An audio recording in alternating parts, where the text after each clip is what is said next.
Don't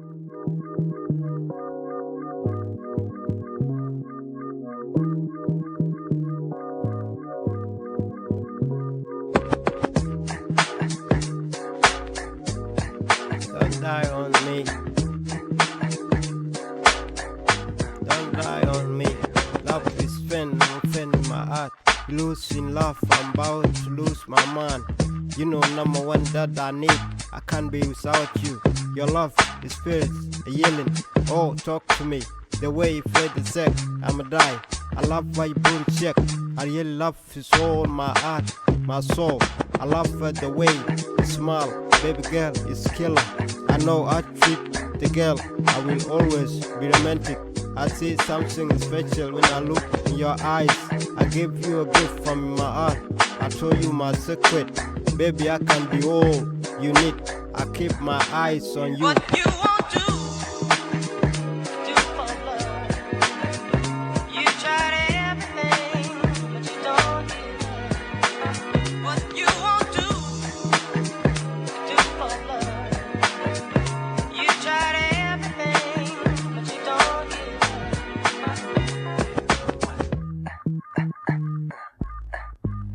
I give you a gift from my heart. I told you my secret. Baby, I can be all you need. I keep my eyes on you. I don't know what to say to you. Beautiful girl, I feel you. I do what you like, but let me do what I do. Don't be quiet, don't die on me. Love is one word. My heart get like crazy when I see sexy girl go by. I love why you say bye, so bye. You know how to cook. You cook every time when you come around. Nobody else makes me feel this way. What you want to do for love?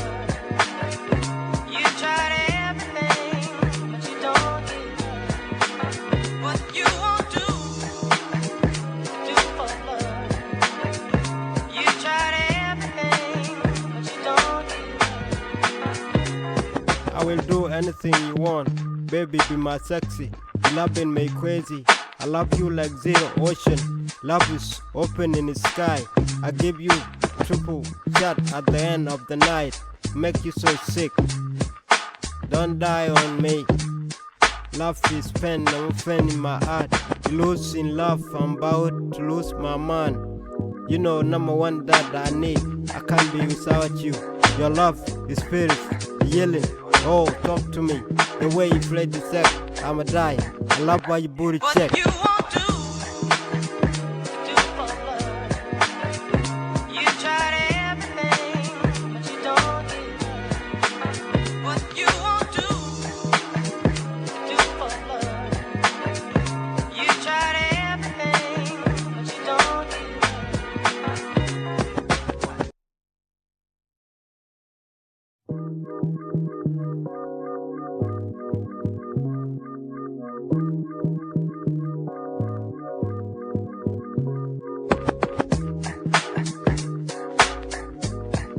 Don't die on me. Don't die on me. Love is fen, fen in my heart. Losing love, I'm about to lose my mind. You know, number one that I need. I can't be without you. Your love, the spirit, the yelling. Oh, talk to me. The way you play the sex, I'ma die. I love why you booty check. I really love his soul, my heart, my soul. I love the way you smile. Baby girl, it's killer. I know I treat the girl. I will always be romantic. I see something special when I look in your eyes. I give you a gift from my heart. I told you my secret. Baby, I can be all you need. I keep my eyes on you. What you want to do for love? All right. That is React. What you won't do for love. What's going on, family? Welcome to a new episode of Ustream, the Tariq Elite Show right here live on Ustream right now. Ladies and gentlemen, I am here ready to chop up game. Glad to have everybody tuning in. It is a beautiful Sunday, and I just got through eating some baby shower cake and all that good stuff. Ooh, I was gonna start the show. I'm early. I said I was gonna start the show tonight at 7:30, so I'm a little early. So I'm here. We still got people upstairs for the baby shower and all that good stuff.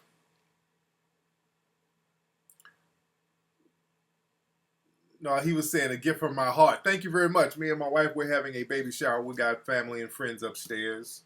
A lot of folks came by the house. Y'all see the cake? I put the cake up on Instagram. The cake had like pyramid and a sphinx on it. Real cute. Real cute place. My wife picked that out. I like the Chris Rock movie. The Chris Rock movie was good. That movie with him and Rosario Dawson, Gabrielle Union. The movie was real good. The movie is called Top 5. And I advise everybody to go see it. I wonder what the numbers did. Let me look up the numbers of what the movie did. The movie got a lot of good reviews too. And it's very important to support black movies, especially good ones. And that was a good movie. It was pretty funny. Had a lot of black folks in Hollywood in the movie. Very good movie. Box. Hold on one second. Let me see what the numbers of the movie did this weekend. I know that Exodus movie came out. Let me see. I think Exodus got $24 million this week. Let me see what the Chris Rock movie did. The $24 million is not a lot, especially for a big budget movie. The movie that Exodus movie got horrible reviews, as it should. As it should. The Top 5 got in like 7 million. Got in 7 million. It was at 979 theaters. Let me see. First week out. So it's basically number 4. Hunger Games is number 2. Penguins of Madagascar is number 3. So Top 5 is hanging in there. I think the word of mouth is going to really carry the movie. And the movie is basically, I think it's just distributed through Paramount. It was done outside of the studio system. I know Jay-Z was one of the people who produced it. Jay-Z and Kanye produced the movie Top 5. So, let me see how much they spent on that movie. The budget, let me see. Hold on one second. One second. Don't show the budget on there. Comedy. Trying to see what the budget of that movie was. Domestic gross. It doesn't show the budget. Okay. But I'm rooting for that movie. It was a good movie. Funny movie. I know Chris Rock and Rosario Dawson, they got very good screen chemistry. Their screen chemistry was very good. And everybody looked good in the movie. Gabrielle Union, she looked good as usual. So I advise everybody to go see the movie Top 5 in your area. And don't forget also to see the movie 7 a.m. that's coming out in theaters January 17th nationwide. Go to 7ammovie.com. I was on Dr. Boyce's show talking about it on his website. We were chopping up a game about it. Shout out to brother Dr. Boyce Watkins. Real good, down, thorough brother, man. Had a very good conversation with him. Yeah. Jay-Z did produce that Annie movie too. Yes, indeed.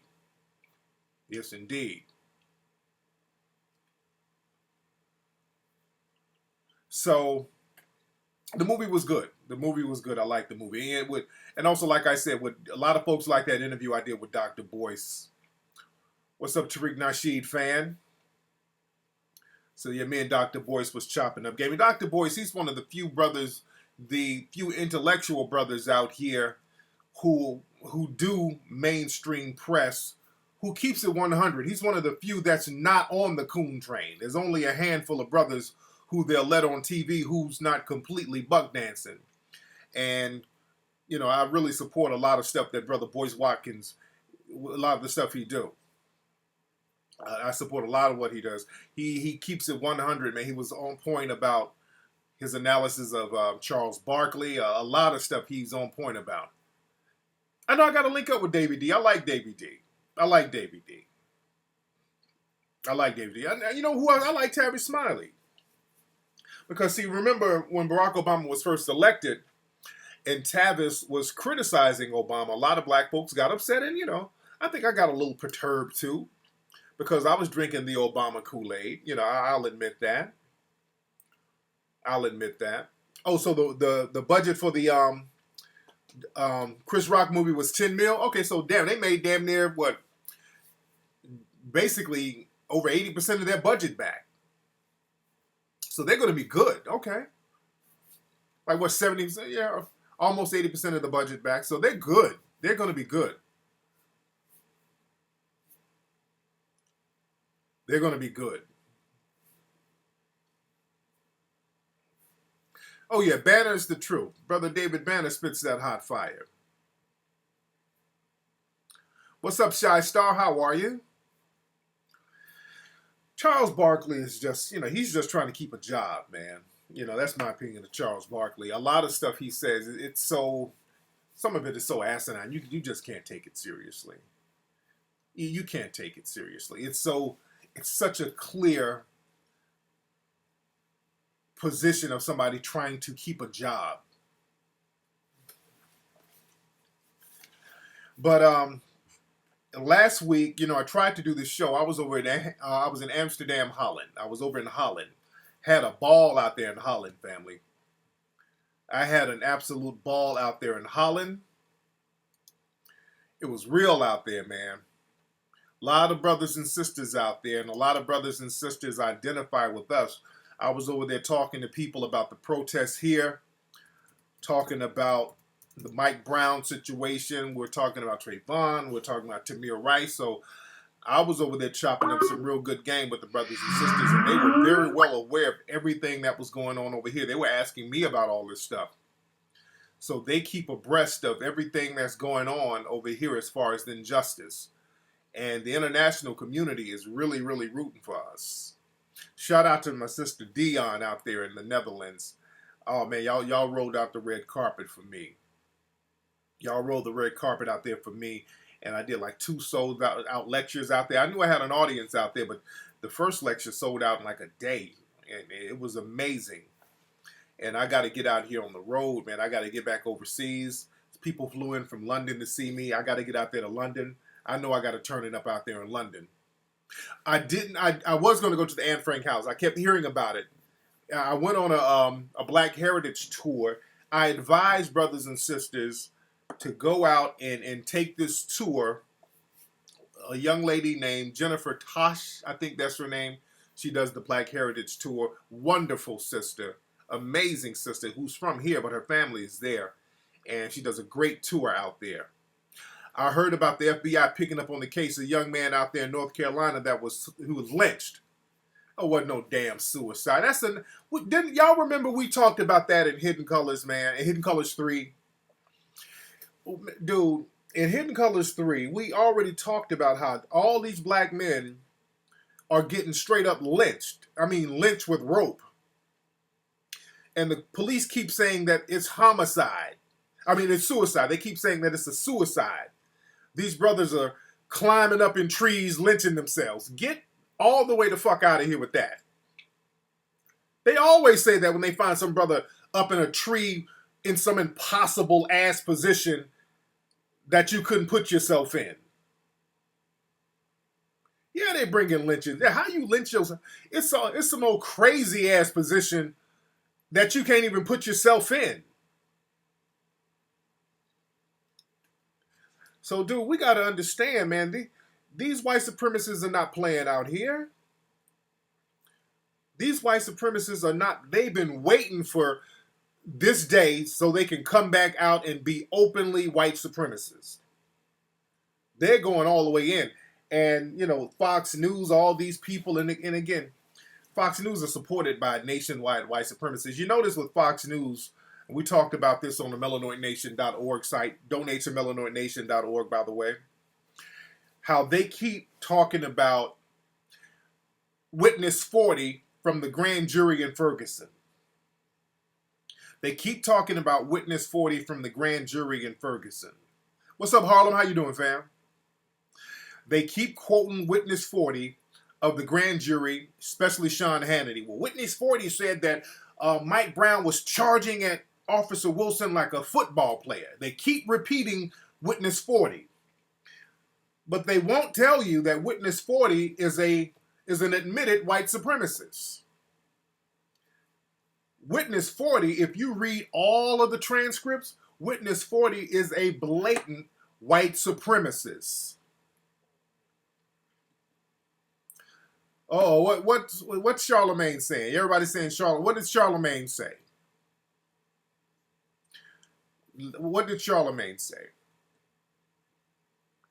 But Witness 40 is an extreme, not just a regular white supremacist. I mean, if you read Witness 40, it's a white lady. It's a middle-aged white lady. Dude, the shit that this woman said is so unbelievable. It's a wonder, how did this woman's testimony get presented to the grand jury? Witness 40, and we talked about this a few days ago, and a lot of other news outlets kind of picked up on it. And we posted a clip from MSNBC because they had a very in-depth thing on it. But Witness 40 was talking some shit about, it's a middle-aged white lady. And she basically admitted to making a bunch of racist comments on the internet when the murder happened of Mike Brown. And one of her quotes, she said, they should kill all the niggers and black people are apes and monkeys. Verbatim. That's what she said about black folks. This is Witness 40. They keep leaving that out. Witness 40 it's also questionable that Witness 40 was even in the area. A lot of folks don't even believe Witness 40 was actually there. Because the way Witness 40 described everything, it didn't go along with what everybody else was saying. Also, Witness 40 is a middle-aged white lady. So naturally, the question would be, why are you in that area? Right? Why is a middle-aged white lady in an all-black area just there? Nigga, her testimony, and this is what they quote on these conservative news outlets. So, I mean, naturally, you would say, as a white person, what are you doing in that area? You know what her answer was? She said she was over in that area because she wanted to get to know black people better so that she could stop calling them niggers and start calling them people. She literally wrote that down in her journal. Go to melanoidnation.org and read some of the transcripts and read the testimony. So she just out the blue went over to this area so she can get to know black folks, and she just happened to witness a murder. Also, they asked her, well, how did you leave? Where did you go? Well, she was like, well, I went through the quick trip because, again, you can use Google Map and just kind of see where everything is. So she said she went through the drive-through and the driveway and all this old stuff, and the FBI said, wait a minute. That area has been blocked off, so you could not have gone that way. That area has been blocked off for years, so the way you described, that's not even possible for you to drive that way. Well, I'm bipolar. This is another one of her excuses. She's bipolar, and she couldn't recollect certain things. I mean, this testimony was so strung together. Dude, they hired that woman, dude. That's such a farce.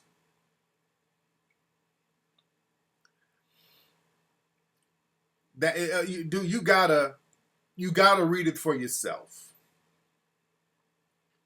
You gotta read it for yourself. It's like these white supremacists are just getting real bold with their blatant lies. What's up? Who's calling?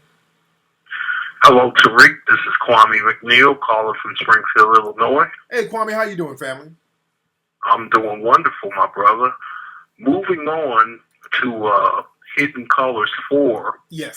I think that it's important that we talk about creating alternative learning programs for some of our inner city youth because, by the time they reach the high school level, I think a lot of them are frustrated, and a lot of times we need to focus on the creative nurture and bringing out the right brain activity.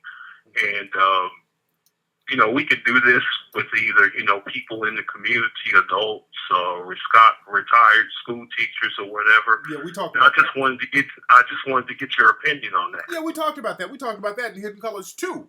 We talked about that, how Okay. we should get like school teachers who are retired and get a facility and have the retired school teachers teach our children. So we laid all that out in Hidden Colors 1, 2, and 3. But specifically what you're saying, Phil Valentine touched on that in Hidden Colors 2. And I think it is very important that we start educating our own children and also creating not just an education system, but we need to start looking into our own medical systems as well. We need to holler at brothers like the Hoot Tahootie and D Health Store and the Dr. Sabies and start getting our own medical facilities going on because, again, we can't trust none of these white supremacists out here. We don't know who the white supremacists are, so we got to be very careful in all forms of people activity. It's just time that we get our own economic base, period, so we can cover all areas of it. Education, the judicial system. We need to also...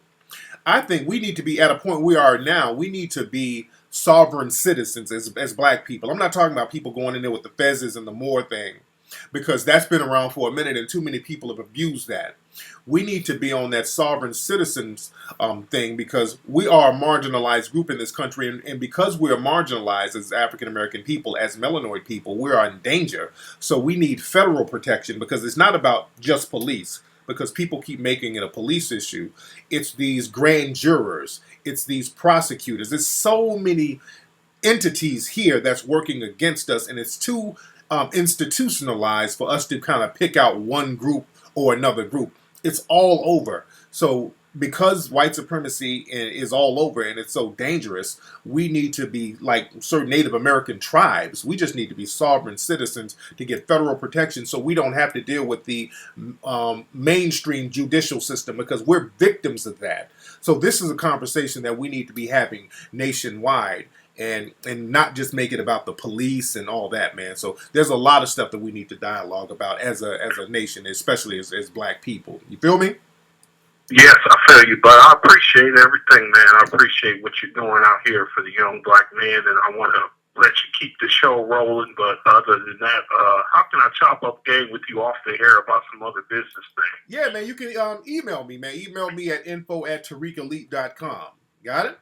Oh, okay, Tariq, keep doing what you're doing, my brother. Thank you, brother. Yes, okay. Indeed. All right, brother, from Springfield. But yeah, man, there's a lot. We got to start getting serious about what we need done, and we got to get an agenda. We got to start laying things out because see, we're marching, but ain't nobody really. We ain't got no agenda. Ain't nobody saying what we want and what we need. We keep saying we want justice. We want justice. Okay, well, damn it, justice is relative because according to the white supremacists, justice has been served. Justice has been served. So we got to get sovereignty. That's where I am with mine. So shout out to brother Samuel Jackson. Shout out to Samuel Jackson. He spit some real hot fire. Samuel Jackson said, hey, look, all you black folks, all you black entertainers out here dumping buckets of ice on your head, what you gonna do for Eric Garner? That's what I was saying when they were doing that damn ice bucket challenge. I called that bullshit out. Like, what's this shit? It's ice bucket bullshit for a disease that black folks don't even get. And now these niggas out here quiet over Eric Garner. Barely making some noise now. Now that they're wearing the I Can't Breathe shirts, and I give them credit. I mean that's cool. But more people need to be saying stuff. Yeah, Sam kept it 100. Sam Jackson said that. Sam kept it 100. Sam kept it 100. He's the real deal. Sam is the real deal. Let's see who we got here. What's up? Who's calling? Hey, how you doing, Mrs. Nasheed? Peace, man. Hey, man, who is this? This is Dave, man. You don't know me. I'm calling out of Kansas City, Missouri. All right, what's on your mind, Dave? Basically, what I wanted you to touch on was you were just talking about, sovereign people.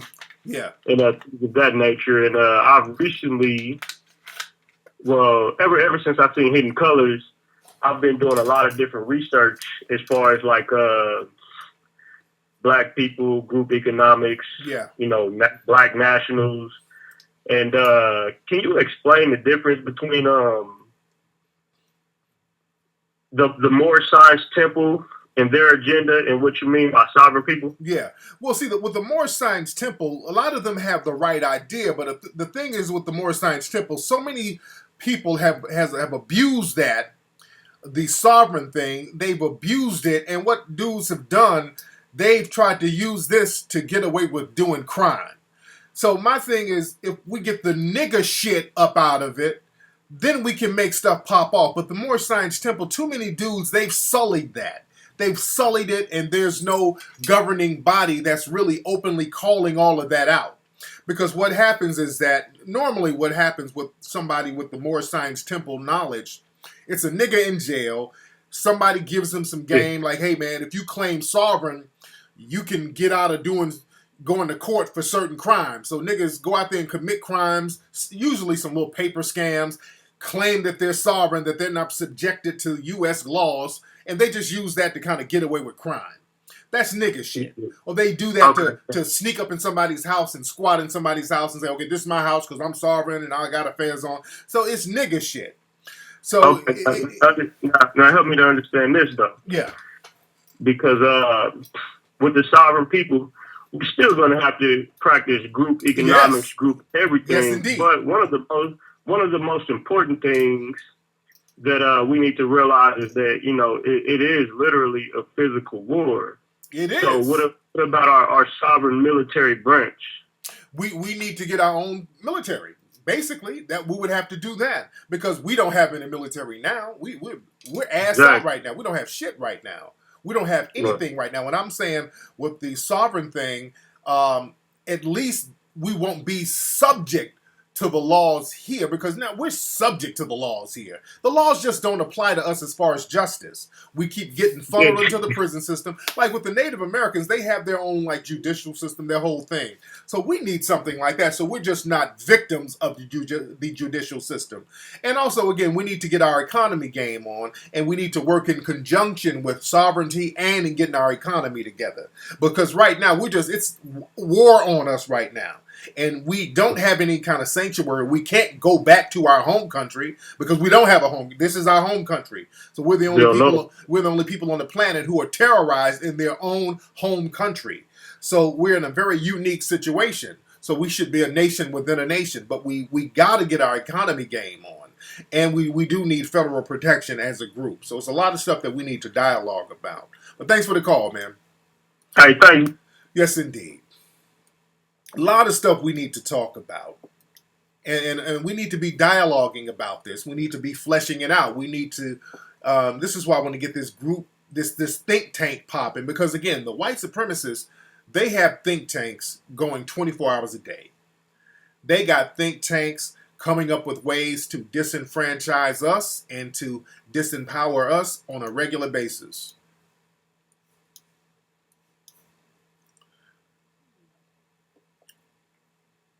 What's something wrong about coons? What you say? They make weak. Okay, I don't know what you're saying, brother. Yeah, Chris Rock was spitting a lot of hot fire. Chris Rock was spitting a lot of hot fire.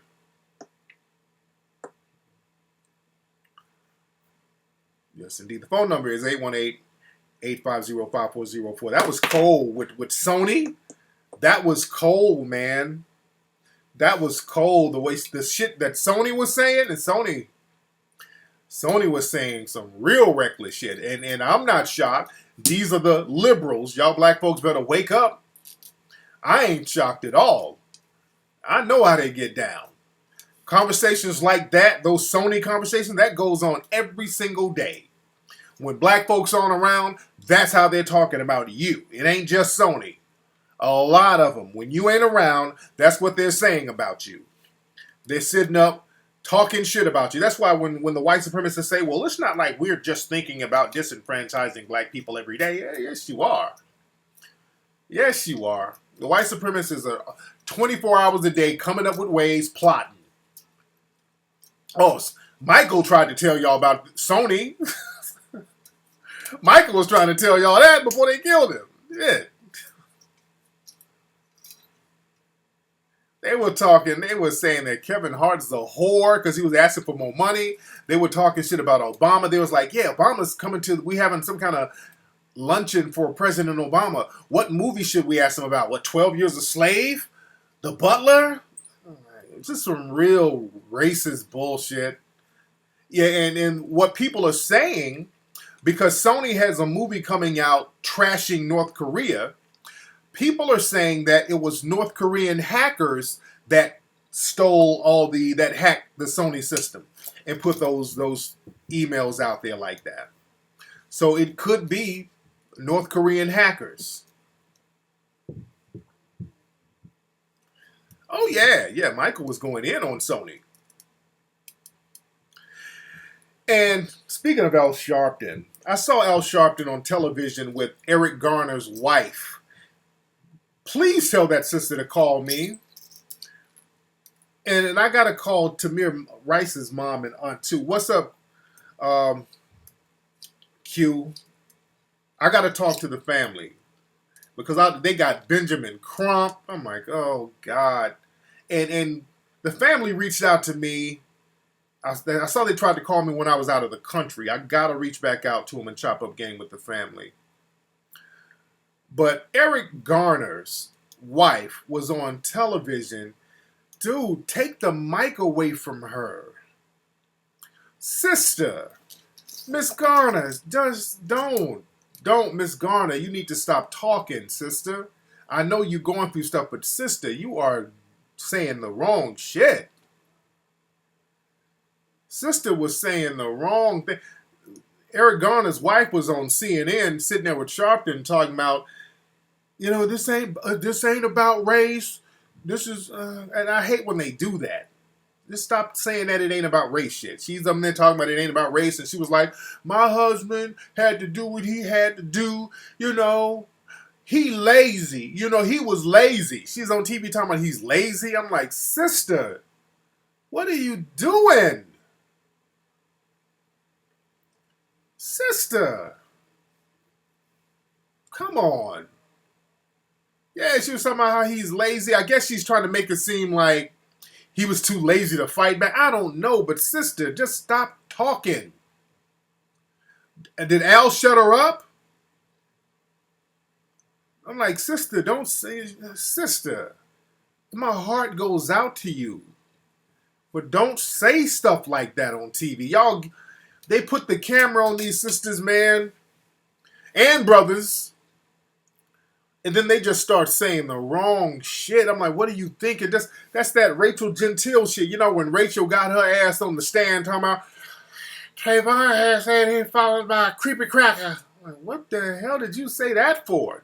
They didn't even ask you about that. You're going to volunteer some shit that basically destroyed the case. Or helped destroy it. Dude. Just like with Tamir Rice's mom. I talked to his mom and she was saying some stuff that she was not supposed to say. I'm like, oh, don't say that, sister. Don't ever say that. Especially when they put them cameras on you, sister. Don't say what you just told me. Certain things you ain't supposed to say. And unfortunately, we get out here and black folks don't understand. It's this thing. Black folks, for some reason, we got this thing where we just got to confess when we get around white folks. You know, black people subconsciously, and men too. I'm not just putting this on sisters because niggas get in these interrogation rooms, dudes get in these rooms and start telling on everybody. But black folks get on this thing where white folks are your God and you just got to tell everything. My God, what's up, baby? What are you doing? What y'all up there? Y'all having some deep conversations? We was talking about everything. I heard. They left. Everybody's gone? Yeah. Oh, okay. Yeah. TJ was so asleep. He was sleepy. He's woke up. He's up now? I laid him back down. Oh, okay. Oh. He's like, Poor fella. He was so tired. he's too excited though. Yeah. Oh, man. But yeah, but like I was saying, a lot of these people, man,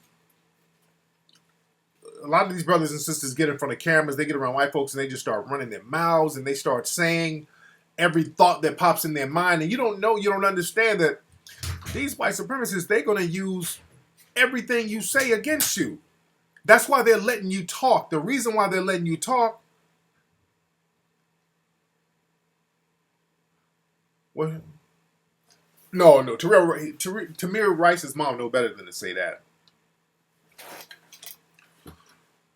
Now I know Trayvon's mom she's coming out saying basically, hey, this is about race. Now she's saying it's about race, because at first she was going around saying, oh, this ain't about race. Y'all stop doing that. It is about race, especially with this dude Pantaleo, whatever his name is, the guy who choked out Eric Garner. It is about race. This dude has lawsuits from other black people claiming police brutality. So this dude has a problem with brutalizing black people. This dude has a track record of that. It is about race. It's all about race. But what the hell? I'm gonna ask Tamir Rice's family, what the fuck is up with people getting Benjamin Crump?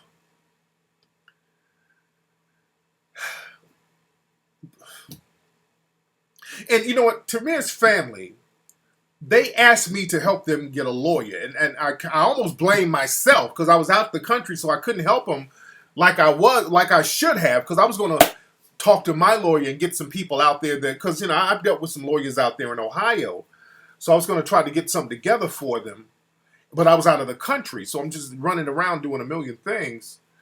And I came back, and not even when I came back, I was looking at TV out there in the Netherlands, and I saw Benjamin Crump's ass. Like, fuck.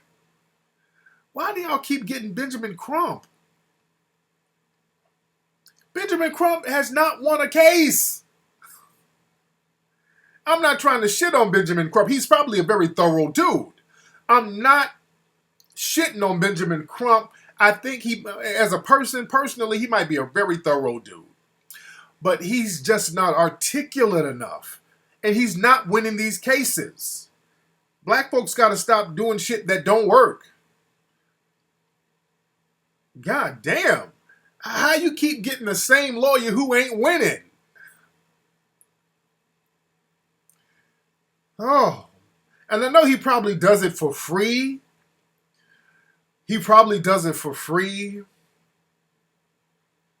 But my God. And what's up, Bola? And plus with Crump, he can get you on TV to tell your story too, because they love putting the camera in Crump's face. They love putting the camera in his face because they know it's gonna be some mushmouth talk. So they love putting the camera in Benjamin Crump's face. You dig? I see you trolling. Amport City, I see you, buddy. I see you, Tommy. I see you, Tommy. That's Tommy talk right there. That ain't number Tommy. You Tommy, you using the same words over and over again, Tommy. Stop trolling, nigga. Man.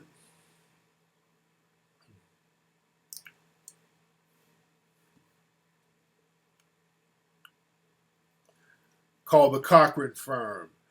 Yeah, I got to see what's popping with them. What's up? Who's calling? Hey, Tariq, it's the Afro-Canadian. How are you? Hey, Afro-Canadian. How are you, young lady? I'm good. I'm good. What's on your mind? Just a quick question. I want to know if you had a line, or if you're coming out with a line of like African history for children, like the books. Because I'm trying to shop around for my little niece in stores, and I'm trying to find books about Egyptian history and all that. And I noticed when I flipped through the pages, of course, it's a bunch of white people in the book. So just wondering if you had any books out, or if you're going to come out with any books for kids. I'm definitely going to do that, because, look, I have children, and, it's very difficult to find stuff for them that is melanoid-centered. And it's hard to find children's programming that's melanoid-centered. And I'm very particular about showing my children non-melanoid images at a very young age, because it does a lot of programming to the mind. And when they look at television, there's a lot of subliminal programming there with the cartoons and all that stuff. And especially with these movies coming out with Exodus showing all the Africans as white and then Yeah. the black people just happen to be slaves. All that. No. We got to change that, man. And most of the books too, I noticed in the stores are just about slavery and the Underground Railroad, and that's pretty much it for the kids. There's nothing really that exactly kind of surpasses to the 1600s. Absolutely. So I'm definitely going to start putting some books together. I want to get with some brothers who are very thorough illustrators, and I definitely want to get that done. I was talking to my wife about that, and I'm definitely going to get that done in the future. But thank you so much, sister. All right, thank you. Mm-hmm. Yes, indeed. Yes, indeed. Y'all saw my baby shower cake. It was very Afrocentric. Yeah, but our children really need that. I want to do like a real cool, like a cartoon, like a 3D animation, something for melanoid children around the world. It's ironic that black people mock people that speak intelligently and say it's white until they get, no, they don't. Okay, first of all, Demir, you sound like you white. Because that's white supremacist bullshit. No, we don't. You talking that white supremacist ass bullshit that ain't true. Ain't nobody mocking anybody for sounding intelligent. Black folks don't mock them. We don't mock Michael Eric Dyson. He's intelligent. We don't mock Cornel West. He's intelligent. We don't mock Neil deGrasse. He's intelligent. We don't mock Dr. Boyce Watkins. He talks intelligent. People don't mock me. I talk intelligent. So miss me with that bullshit. What people mock is people trying to sound like coons. That's what we mock. We mock coons. And the thing is, coons try to pretend that they're being mocked because they think they sound intelligent, which they don't. Like Charles Barkley going around talking about people, if you talk intelligent, people call you white. Nigga, you don't sound intelligent. What? You ain't, you say terrible. You ain't really, dude. Charles Barkley ain't articulate. You see what I'm saying? We ain't mocking this nigga's articulation that ain't there. What articulation? Mushmouth nigga? It's terrible. It's terrible. It's terrible that people mock folks. It's terrible people mock folks because they talk intelligent. Who talk intelligent, nigga? You mean you? Come on, player. It's terrible that people do that. Dude, ain't nobody mocking you because of your articulation that ain't there. Come on, dude. That's coon talk.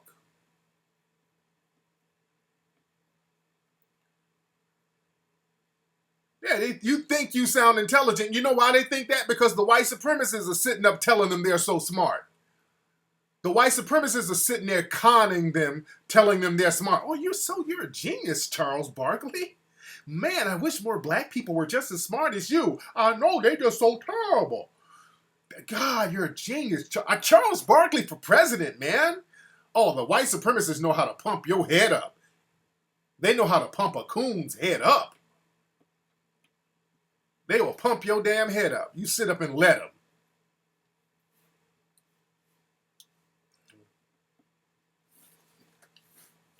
A nigga, when they get the white supremacists know if they give certain niggas pats on the head, that's all they need.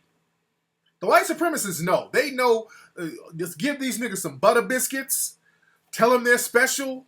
Oh, these niggas beam up. They beam with joy.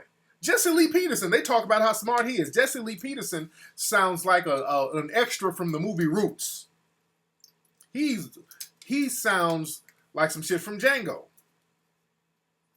But they pump him up like he's somebody who's highly intelligent.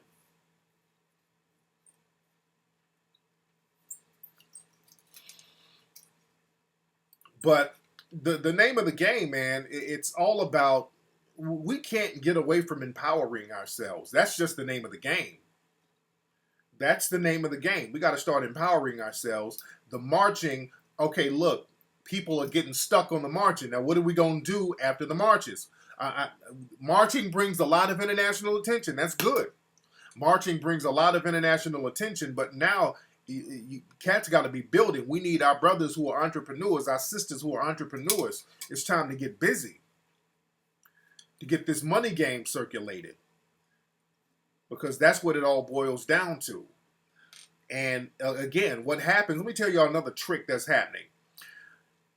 All these people in the dominant society that you see protesting, a lot of these people, I think, are paid to do that. Not all of them, because I think there's a lot of people who genuinely would like to see justice in the dominant society.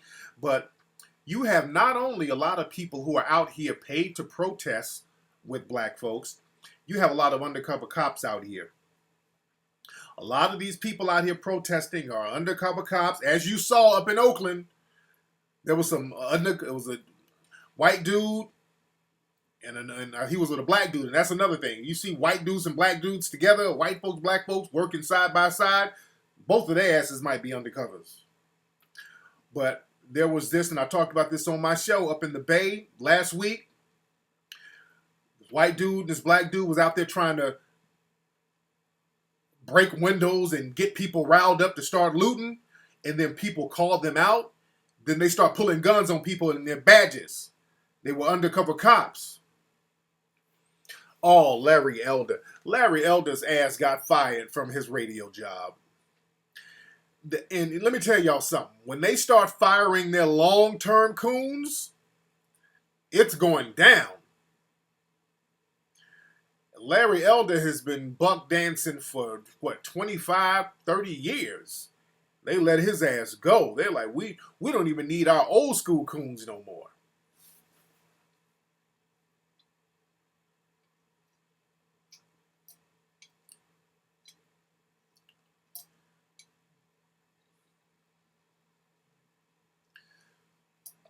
They were dressed like undercovers. Yeah. They looked like undercovers. And people called them out because people were trying to be peaceful, and these two particular people were trying to rile everybody up. They were doing that in Ferguson too. They were these undercover cops out there riling people up.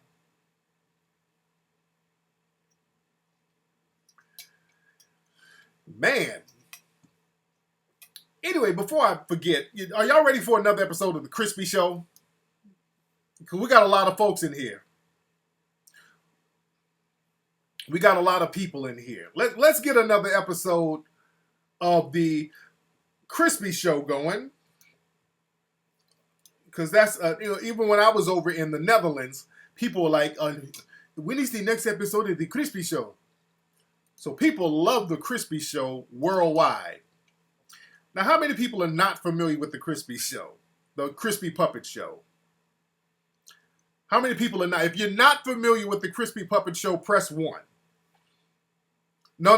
Not enough with the Crispy. No, Dev, you getting the Crispy Show tonight, nigga. Don't get it twisted. He said enough with the Crispy bullshit. No, nigga, you're getting it tonight. Don't get it twisted. The Crispy Show is funny. So, press 1 if you're not familiar with the Crispy Show. Okay, well, the Crispy Show is about a puppet. It's about a puppet who has a drug problem. He lives in a place called Struggle Land in a nice little struggle mansion. He's crispy because his skin is a little dry. He has a receding hairline. He has male pattern baldness, and he's struggling with that. So Crispy goes through a lot of things. It's an inspirational puppet show. He gets a little vulgar, but it's an inspirational puppet show. But you're going to see episode 5 of The Crispy Show tonight. So, yeah, he lives in a place called Struggle Land, and he has magic tap shoes. So anytime he gets into a situation, his magic tap shoes, he taps his way out of his situations. No, it's not about anybody in particular. If it's just coincidental if it's compared to a real human. But the Crispy Show is about nobody. It's just a coincidence that it might be similar to certain people. But it's his own little puppet thing. He's an individual. So, let me tweet to let folks know So we got a lot of good episodes. So this one, hold on. Let me tweet. Hold on 1 second. Hold on 1 second, family. Hold on 1 second. To show a new episode of the Crispy Show. All right, I just tweeted. All right, so ladies and gentlemen, without further ado, I just let folks know we're about to do the Crispy episode. Man, all right, Dev. Yeah, you sound like a certain crispy and ashy individual. All right, so ladies and gentlemen, without further ado, here is the new episode of the Crispy Show. You want to see a person who hates his race and you're looking high and low? Well, look no further, you're in the right place. Welcome to the Crispy Show. What up, everybody?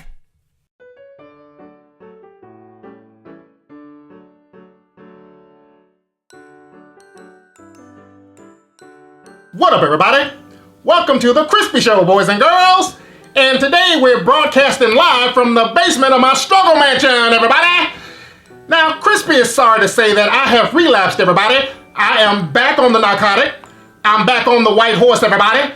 I've been doing cocaine all day, but I'm just still taking it one day at a time, everybody. I'm taking it one day at a time, everybody. Anyway, boys and girls, if you hear some loud noise going on in the background, everybody, I kidnapped a raggedy black bitch and I got her held hostage in my dungeon, everybody. So if you hear loud noises, everybody, don't mind that. Shut your goddamn mouth, everybody. Keep it quiet, you raggedy black bitch. Put the lotion in the basket, everybody. Put the lotion in the basket, everybody. Anyway, though, everybody. So on today's show, everybody, we're going to take some listeners' emails, everybody, so we can get some feedback for the Crispy Show, everybody. Anyway, though, everybody, the first email comes from a guy named Jonathan Smith. He's sending an email from Rhode Island. His email reads, Dear Crispy, you look like an ashy frog. I bet your black ass can catch flies. You raggedy motherfucker! How dare you talk to Crispy like that, you son of a bitch! Fuck you, nigga! Shut your goddamn mouth, you raggedy black bitch! Put the lotion in the basket, everybody! Put the lotion in the basket, everybody! Anyway, everybody, I'm sorry about that blow up, everybody. I did not mean to blow up like that, everybody. Crispy's just going through some things. I'm stressed out, everybody. So I'd like to apologize for me blowing up like that on air, everybody. I'm so sorry, everybody. Anyway, let's read some more emails, everybody. This email comes from a young lady named Tammy Johnson. She's emailing me from Cleveland, Ohio, everybody. Her email reads, Dear Crispy, your hairline looked like you tried to get an S-curl without the neutralizer. You funky raggedy bitch! Fuck you, bitch! How you talk shit about me on my live show, everybody? Shut your goddamn mouth, everybody! Shut up, you raggedy black bitch! You want me to burn you with the crack pipe, everybody? You want me to burn you with the crack pipe? Well, shut your goddamn mouth, everybody! Put the lotion in the basket, everybody! Put the lotion in the basket, everybody! Put the lotion in the basket, everybody! Put the goddamn lotion in the basket, everybody! She rubs the lotion on her skin or she's gonna get the goddamn tap shoes again, everybody! Anyway, everybody, I'm sorry I blew up like that, everybody. Crispy didn't mean none of that I just said, everybody. I was wrong for blowing up on everybody like that, everybody. Crispy is sorry, everybody, and I'd like to apologize. Let me read some more listeners' emails, everybody. This email comes out of Louisiana. This email says, Crispy, you are the best. You are a credit to your race. I wish more black people were like you. Keep doing your show and do your thing. Signed, David Duke from the Ku Klux Klan. Oh, that's beautiful, David Dukes. Thank you so much, everybody. I'm gonna tap dance for you later, everybody. I love white people, everybody. Now let's read some more emails, boys and girls. Now the next email comes from a man named Rodney Alexander. He's emailing from Birmingham, Alabama, everybody. His email says, Dear Crispy, when you shave your taco meat, it looked like it grows back triple the next day. You are the only nigga with prepaid chest hair. Nigga, fuck you, you raggedy motherfucker. How dare you talk about Crispy chest hair, you raggedy punk motherfucker. Your mama got prepaid chest hair, nigga. Fuck ass mother. Shut your goddamn mouth, everybody. Put the lotion in the basket, everybody. Shut up, you raggedy black bitch. Put the lotion in the basket, everybody. Put the lotion in the basket. I'm gonna burn you with the crack pipe, everybody. Don't make me these tap shoes on your ass, everybody. Shut up, bitch. Look at you.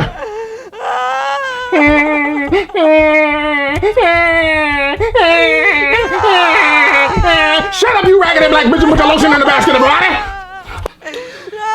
Anyway, everybody, I'm going to just stop reading emails right now because these people are embarrassing me, ladies and gentlemen. So I'm just going to continue to go onto my Christian Mingle page so I can try to find me a nice little white bitch. I think I need to change my Christian Mingle profile so I can let these white bitches know what I'm working with, everybody. Would you fuck me? I'd fuck me, everybody. I would love to fuck me, everybody. Let me show you white bitches what I'm working with, everybody.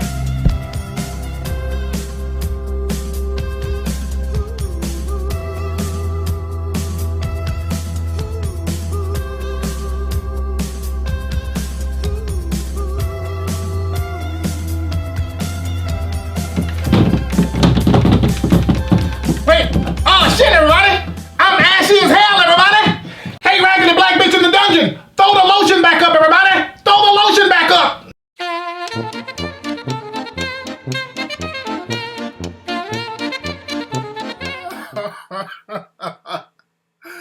Oh man.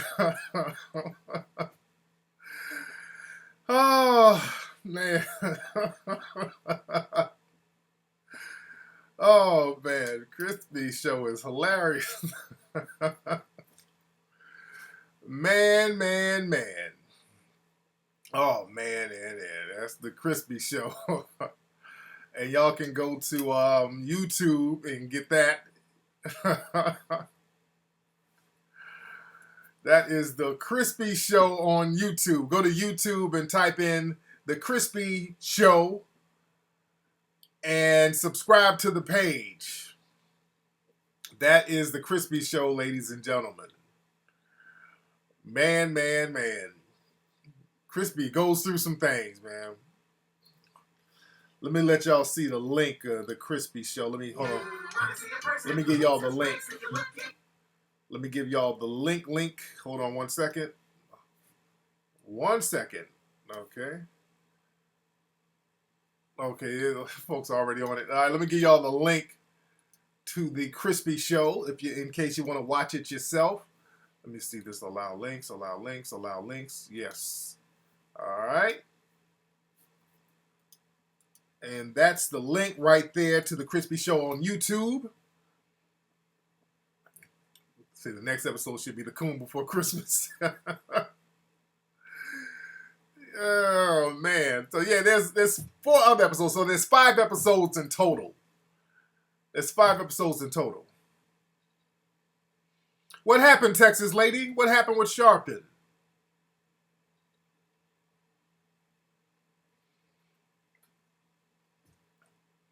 Man.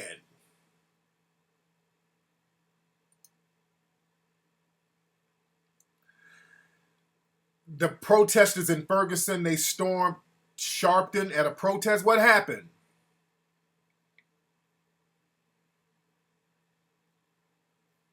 What'd they do?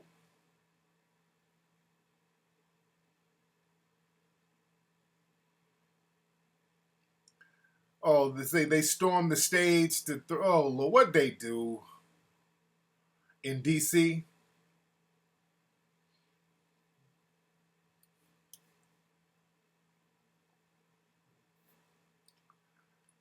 Yo, Monster Dog, don't type that again, bro. You done type that over and over. We heard you, man. If you type shit over and over like what you're doing, I'm gonna have to ban you, bro. They stormed the stage and took Sharpton's mic. Good Lord. They threw an embarrassing tantrum in public on stage. That's what they've been put out there to do all that old ratchet nigga shit, man. They said the youth need to be on stage. And then she trolled Sharpton. Okay. They're there to do all that nigga shit.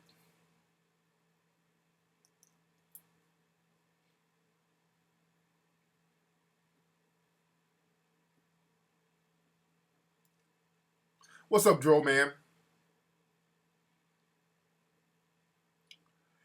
She is, Texas lady. She is.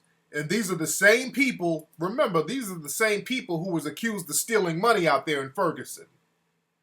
These are the same people who are accused of stealing money out there in the Ferguson area. That same crew.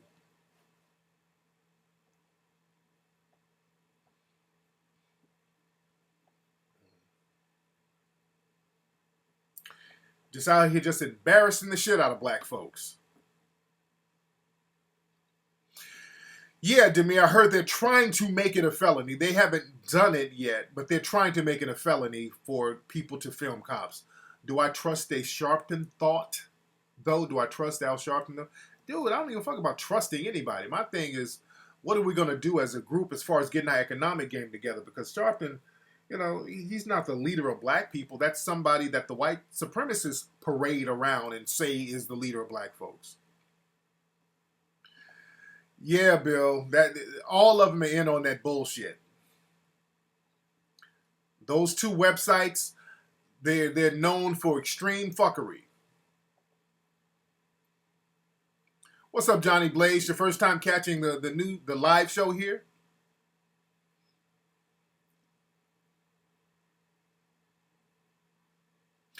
But the thing is, remember this, man. Whenever you see people co-signing fuckery, it's not a lot of people, man. That's the thing. It's not a lot of people. It's a very small group of people who work for a couple of online publications. It's only a handful of them, but they got like a whole bunch of screen names. I mean, it's about, I would say about 20 or 30 of them. But they got hundreds of screen names between them. So they try to make their presence bigger than what it is. And I haven't seen what happened, but if they did that, if they rushed the stage and took the mic and talking about, that's just nigga shit.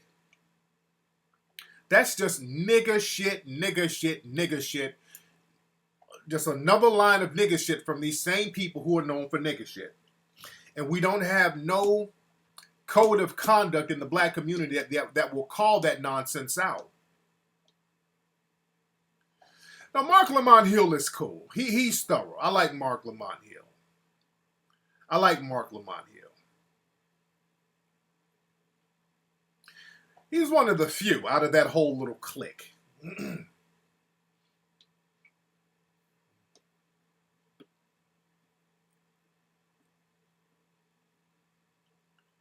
It is not a bunch of them. I promise you it's not a whole lot of them. It's not a whole lot of them. That's where y'all get it twisted. It's not a whole lot of those coonheads.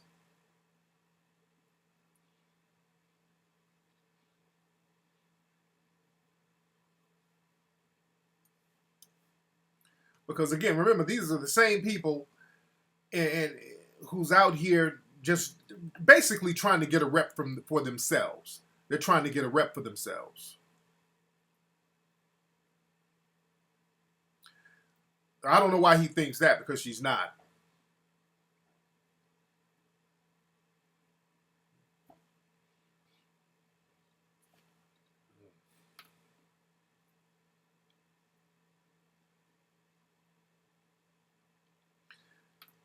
So they were, well, y'all can hear me. I don't need to turn my mic up. It's your computer.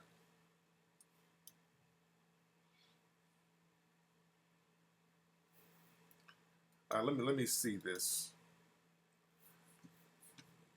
U.S. Ferguson youth accused of Sharpton of hijacking the calls. Oh, fuck out of here. Hold on, let me download this thing. Hold on, let me download this so I can play it here. Let me download this. 1 second. Hold on 1 second. 1 second. Let me download this. Then I'm going to play it on here. If these ads stop running, I'm going to play it live right here and I can comment on it in real time. Hold on 1 second. So I can see what's going on. I'll take a call while I'm doing that. What's up? Who's calling? Hey, Tariq, this is KB. I'm from the DMV area. Okay. How you doing, man? How you doing, sir? I just wanted to call in and thank you for all the shows and for everything. I'm a young dude, and How you old are really you? helped me in my life with explaining my surroundings and my environment. Yes, indeed. I also wanted to talk to you about this act of kindness Missouri police officers bring unsuspecting drivers to tears with Secret Santa traffic stops. Okay. There were these Missouri police officers. They went around and found some bum-ass cars and started giving them money. Do you think that has to do with anything with propaganda or anything? Yeah, it's trying to make it seem like, well, all cops ain't bad. It's that bullshit. They're trying to do like a PR spin to make it seem, well, all of us are not bad. But the thing is, every individual doesn't have to be bad, but the institution itself is flawed. See, that's the thing we keep missing. It ain't about all cops not being bad. The institution is flawed from its makeup because the institution targets people based on race. So anybody in that system is basically guilty by proxy. So that's the thing. Everybody who sells crack out of a crack house ain't bad, but the institution of crack selling is looked at as bad. So we got to look at the institution of what we now call law enforcement as something that's anti-black at this point because they're protecting the people who are killing black folks. They're not speaking against it, they're protecting them. So again, they're guilty by proxy. So I don't give a damn how much money they're out here giving folks. $100 here. Our lives ain't worth $100 here, $100 there. Stop shooting us. We need sovereignty. We need to become a nation within a nation. We need an economic base. We need to get a financial settlement going on. There's a lot of shit that we need to be talking about right now. But we need to be getting our financial game in order and not falling for the okie doke of the dominant society. But thank you for the call, brother. All right, let me play this video that somebody sent of one of the marches and protests out in D.C. I think Sharpton was doing it. And then, hold on, let me see what this is. Let me see what this is. All right, let me see what they're doing here. All right, this is it right here. So we still out fighting. So my family right over there. So y'all put your hands up because you're leaders. We are not here to play big shot. We're here to win. Give the brothers and sisters, the young folk from Ferguson, a hand. We're here with Lexi McSpadden. Her son was Michael Brown. I'm marching for everybody's sons and everybody's daughters and nieces and nephews and dads and moms because they're not discriminating, so why should we? Join with these young people to join with you.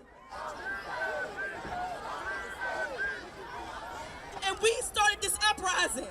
So we need to let the people from Ferguson that have been out there for 100 and something days, to let them speak. Let them speak. This movement was started by the young people. We started this. It should be young people all over this stage. It should be young people all up here.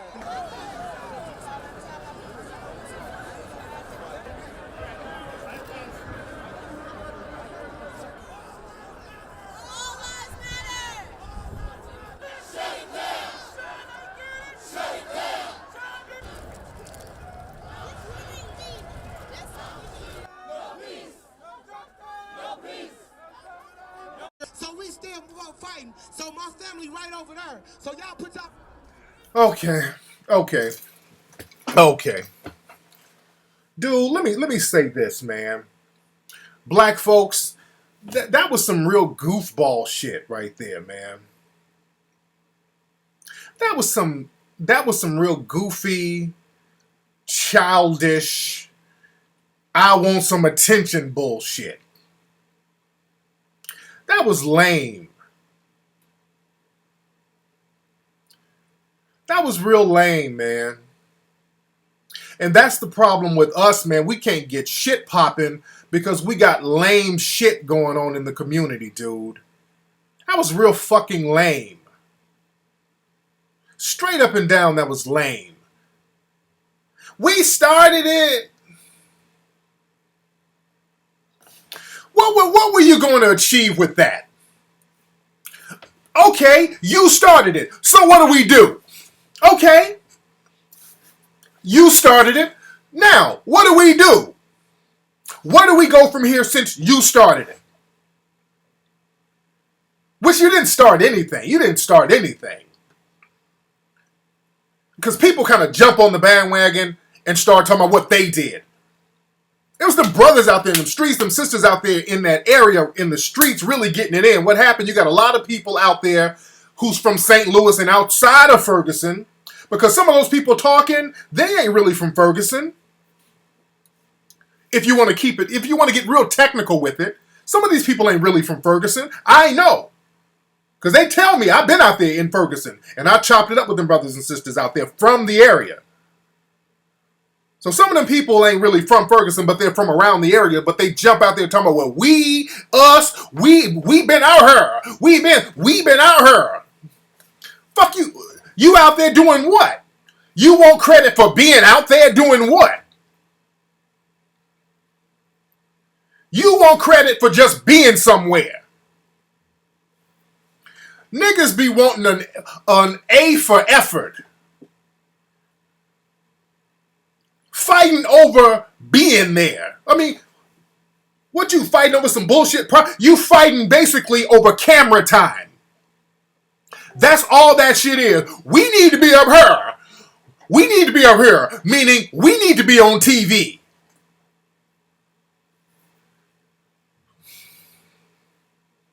Fighting over camera time. Fuck camera time, dude. When I went out there, I didn't want cameras out there on me. Unfortunately, other people film my shit. I wanted to get out there and just talk to folks. I'm not all up in Don Lemon face. Hey, Don Lemon, I ain't all... Fuck all that, dude. When I went out there, I wanted to talk to the people. I wanted to talk to brothers and sisters and see what we can do as a community to get shit going. Fuck a camera. Niggas, y'all just want to be up in a goddamn camera. This is some shit where you get your little 15 minutes of fame, dude. Any of y'all dudes co-signing this, y'all media dudes co-signing this, shame on you, dude. Y'all making yourself look bad and lame. You look like immature children co-signing this immature nonsense. That was lame. And I'm not a big fan of Sharpton. I don't hate Sharpton. But there's a time and place for everything. Getting up there, we're trying to focus on these white supremacists. And these children are hopping on stage. We had started it first. We need to be up here. The young folk need to be up here. We did it first.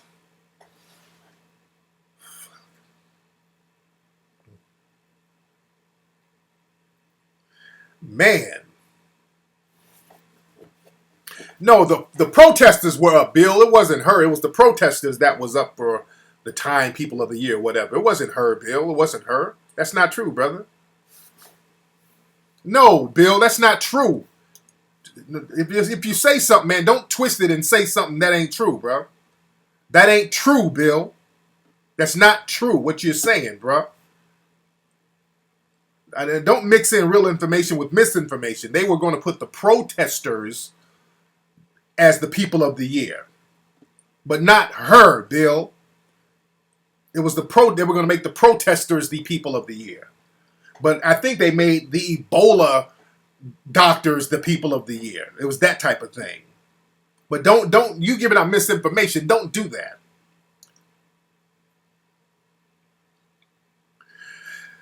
Oh, man. What they're doing, man, these people are trying to position themselves for the camera. They ain't got no real grassroots props. These niggas just pop. They jumping up in front of cameras. This is something that they could use to get their little 15 minutes of fame, man.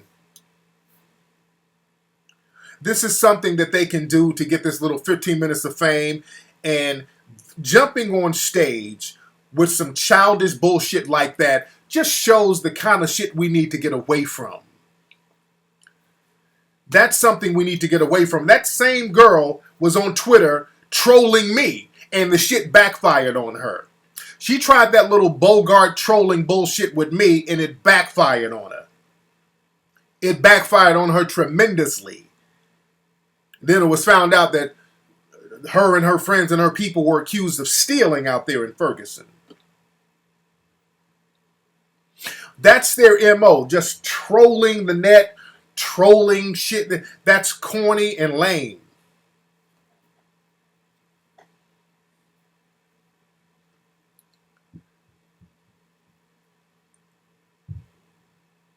And we need to stop that. We need to get away from that. We really need to get away from that. Dude, and I've seen the article, brother. Time People of the Year, Ferguson protesters. Not her. She wasn't. Hold on, what the hell is this? Sorry about that. But Bill, I don't like people giving misinformation, Bill. I read that Time magazine thing. It didn't say that she was up, even in the headlines. It said the people of the year were the Ferguson protesters. Bill, if you do that, now everything you say is going to be questionable because now you're spinning it to say what you wanted to say. And it didn't say that. Dude, it says protesters. It didn't say her. You still saying it. You still keep saying the same lie. That's a lie what you're saying. I don't like lying, dude. I don't like anybody who's saying anything that's untrue. I don't get down like that because I don't have to. I like to stand on truth. I stand on truth.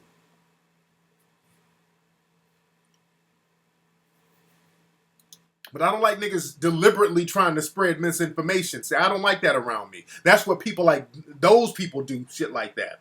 They spread misinformation. I don't do that. What's up? Who's calling? Hey, this is Akindele from Oklahoma City. Talked to you before. All right, what's on your mind, man? Not much, man. I appreciate that interview you did with Boyce Watkins the other day. That was excellent. I'm glad you two finally got together and chopped a decent game. I loved it. It was awesome. Yeah, man, he's a real brother, man. I got a lot of respect for that gentleman, man. I do too. I've been following him for the last 5 years now. He's awesome. Following you a little bit longer, but yeah, I'm glad you all came together and finally chopped up game, talked some real shit what black folks need to know. And also, I'm sick of black people just doing these protests and hands up, don't shoot, and can't breathe, stuff like that. It's like, I tell people all the time, group economics, like you and Dr. Clyde Anderson say. We need to come together, be cohesive, get an economic base, get things together. All this marching and all that, hands up, don't shoot, don't, I can't breathe. That ain't, dominant society don't care about that. They don't, exactly. So, I mean, that's cool. That brings attention. But then now what? God damn. Yes, now yes, what? Shit. Exactly. What's the next step? We stay on step one and be like, the hell with step two. Shit. I mean, but thank you for the call, fam. And that's the thing, man. They up here fighting over step one. We need to be up her. The young folks need to be up her. Okay, you up there. Now what? That's my thing. I'd give you the mic. You roll up on me if I'm on stage talking or whatever, and we need to be up her. I would give you the mic and be like, okay, what's our plan?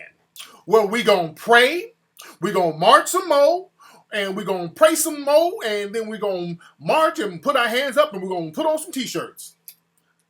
That's it? All right, well, have a seat. We've been her first. We were there first. What the fuck does that have to do with anything? You there first. You out there with your hands up first. What does that have to do with anything? Niggas want credit for some of the most asinine bullshit. You want credit for just showing up.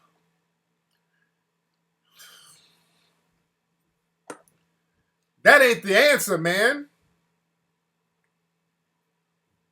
That we want credit just because we showed up. We were marching with our hands up first, so we need the camera on us, fighting for bullshit. Damn, man.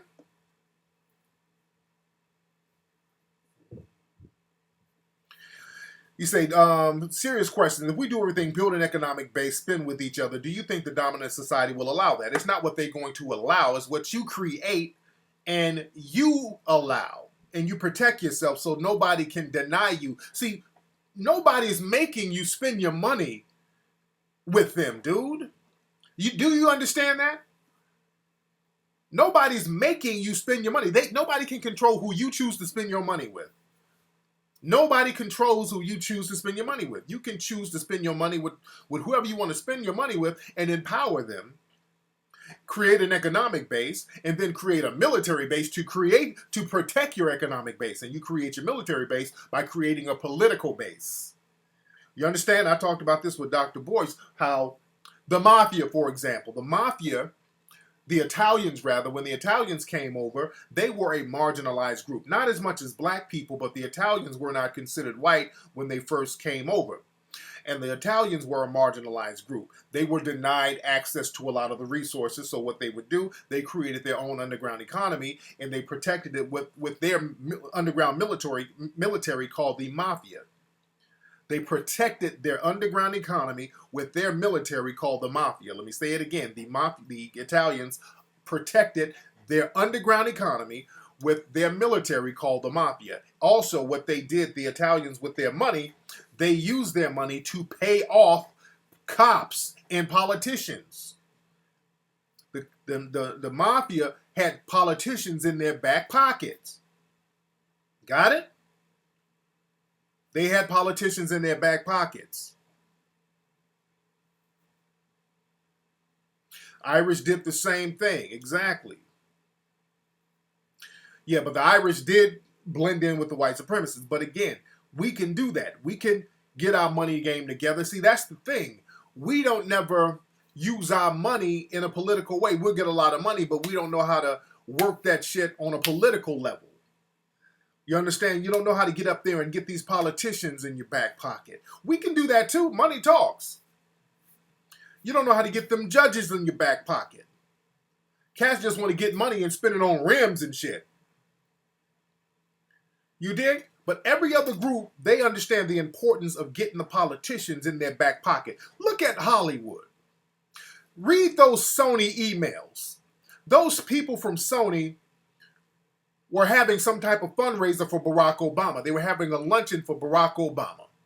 Now, they probably grin in his face or whatever, but behind his back, they were talking about him like he wasn't shit. They were talking about him like a nigga in the streets. They were talking about Barack Obama like they talk about every other nigga in the street. So they just knew the importance of putting him in their back pocket. That's why he don't say nothing against them. That's why he says stuff for people in the dominant society. You dig? So you got to get your money game together. Look, dude, we got another election coming up, 2016. Black folks at this moment should be saving every dime they can so we can put together a pool of money. If it's going to be Hillary Clinton or whoever, we need to step to Hillary Clinton with about $2-3 million and say, look, Hillary Clinton, this is what we want. Hillary, we want sanctions for police who brutalize us, one. We want these draconian jail laws and drug laws taken off the books where white people can sell all types of drugs and coke and heroin and meth and get slaps on the wrist, but we go to jail for 20 years of a weed. That's going to have to go. We're going to have to get business loans specifically for black people. You have earmark funds set aside for that. You need to let some of those funds go. If we get you in office, Hillary Clinton, we need to get a super PAC going on, and we need to have, I'm just using Hillary as an example, whoever. It could even be a Republican. I don't give a fuck. I don't give a shit about that Democrat Republicans, because the Democrats ain't our friend. None of them are our friends. Money is our friend, but we don't treat money like our friend. If there's a Republican who wants to do what we tell them to do, give it to the Republican. An independent, let's give it to an independent, whoever. But we're going to have to use money and stop sitting up here begging for sympathy and saying, hey, I can't breathe. Okay, they don't give a fuck if you can't breathe. They don't give a shit if you can't breathe. They like it that you can't breathe. Anybody, I'm not trying to get on that. Hillary Clinton is a fraud. I don't care. Now you're getting sidetracked. See, that's nigga talk. Niggas always getting sidetracked on some shit that ain't even important. That's the problem right there. When it comes to talking about real business, niggas get sidetracked on little boy shit. Hillary Clinton is a fraud. This ain't about Hillary Clinton, nigga. You don't even get the game in what I'm saying. You didn't even catch the game in what I'm saying. The game is on here, and you up here on some barbershop, nail shop shit. Some love and hip-hop gossip shit. See, niggas keep their mind on that low level and we don't never get shit done. Just like that protest, instead of saying, hey, look, we got all these people here. Since everybody's here protesting, this is what we need to do. We need to get an economic base. Let's start talking about circulating our money. That's what we need to be talking about. Instead, niggas on stage talking about, well, we were in Ferguson first. Young folks need to be up here in front of the cameras too.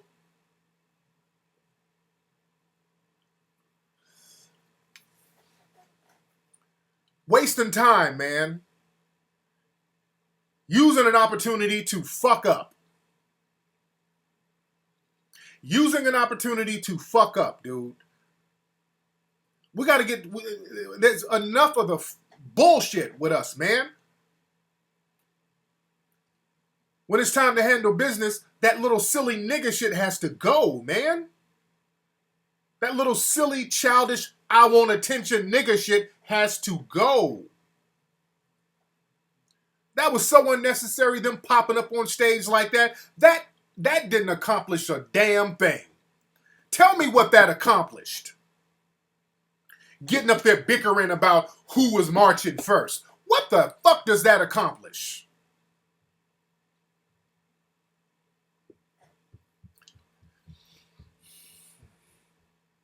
And white supremacists, they love stuff like that. They love divisive little nigga shit like that.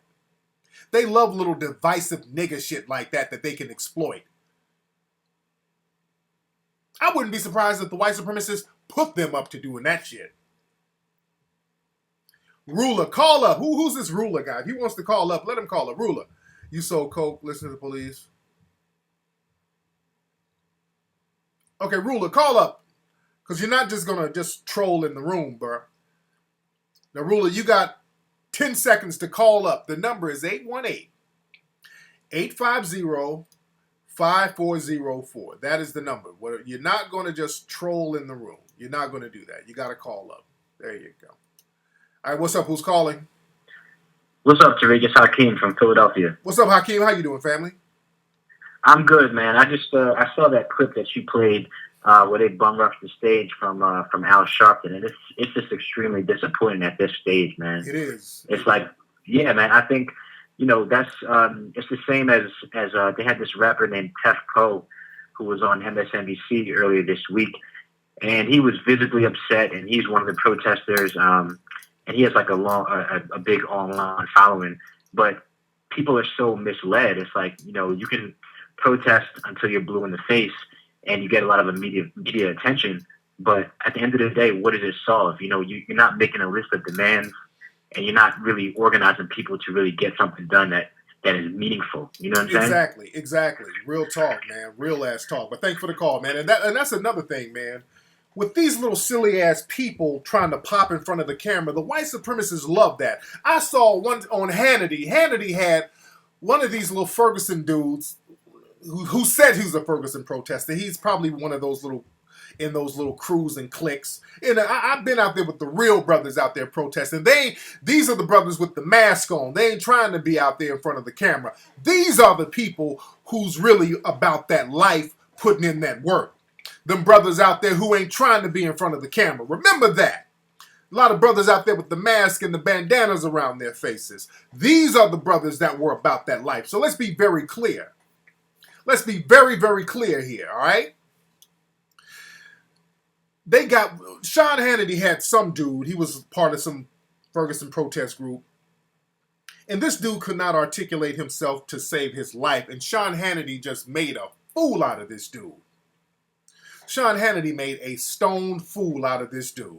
This dude was on there on Fox. Because, those white supremacists, your mouthpiece has to be crisp. You got to know how to handle these dudes. So the dude was just stuck. Sean was just like, well, do you think that Darren Wilson should get justice? And the guy, he was just, And they just ran with that. The white supremacists love that. They'll promote all those little Negroes and Negresses running up on stage. They'll promote that because they will get them on TV and clown them.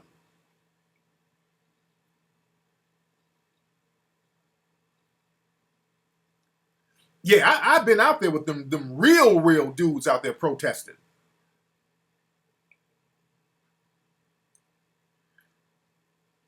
But that was real lame for them to get on stage like that. That was lame, and it was pointless.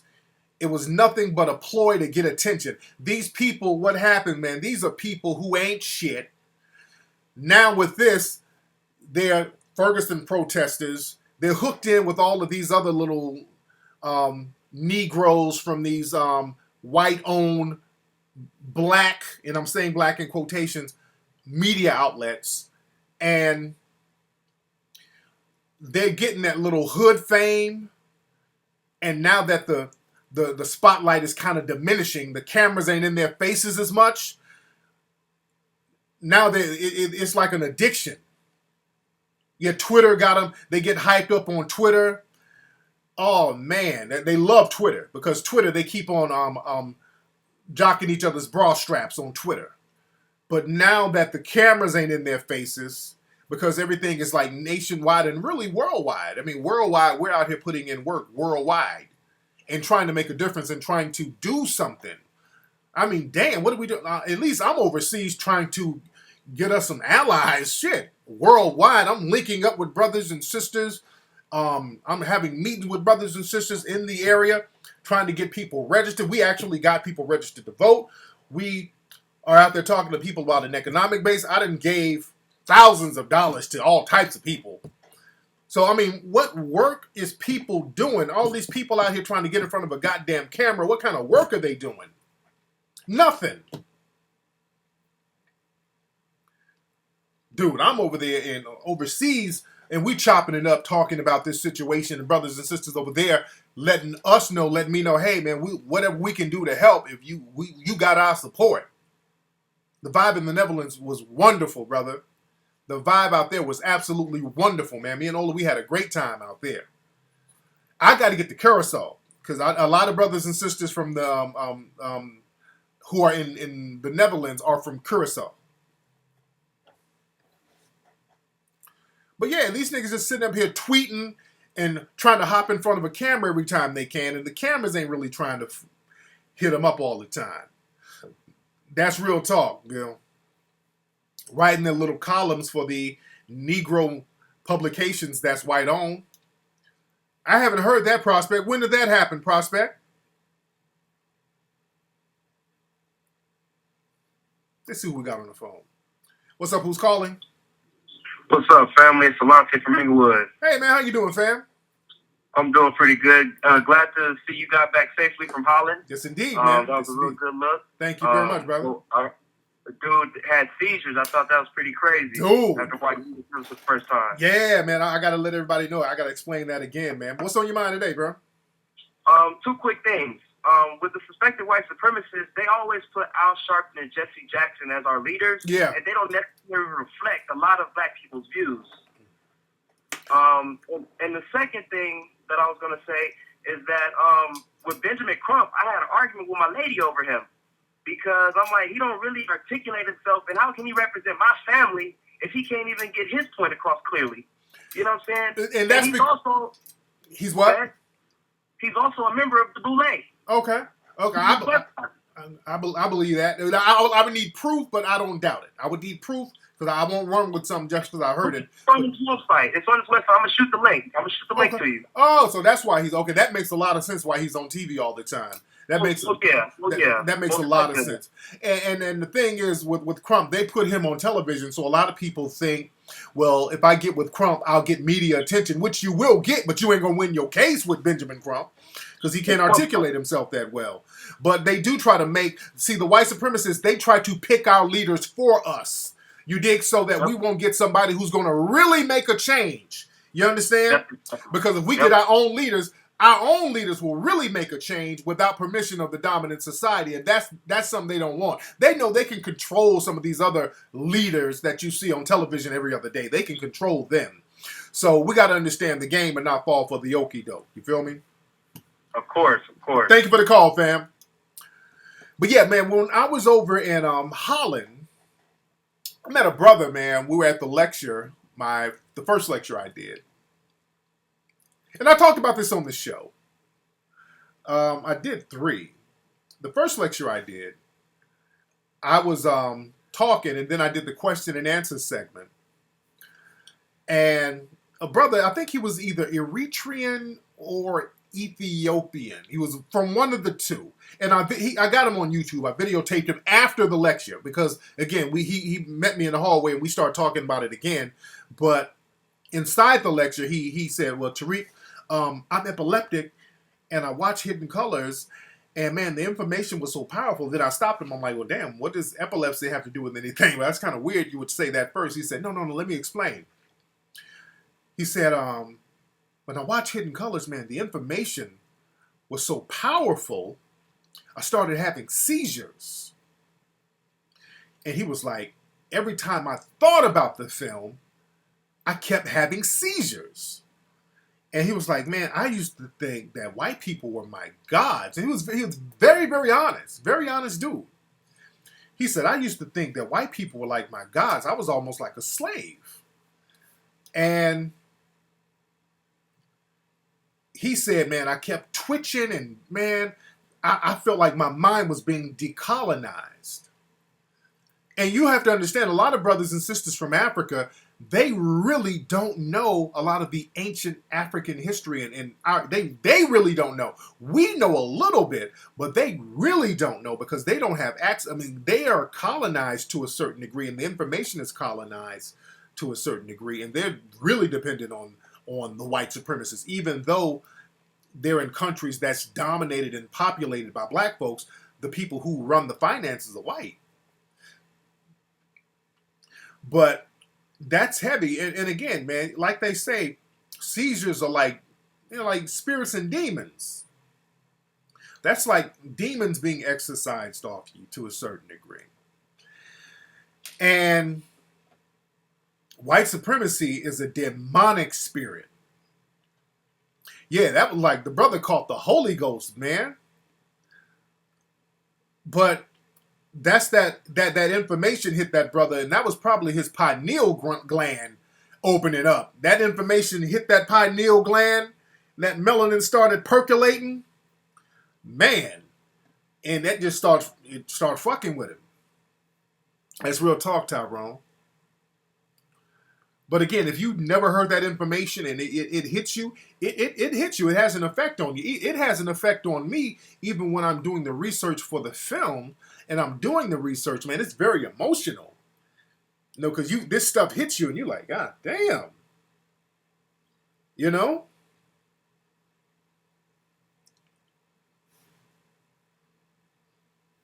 So that information is heavy.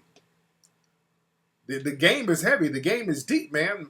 The melanoid empowerment, that's like a religion. That's the religion. Melanoid empowerment is the religion.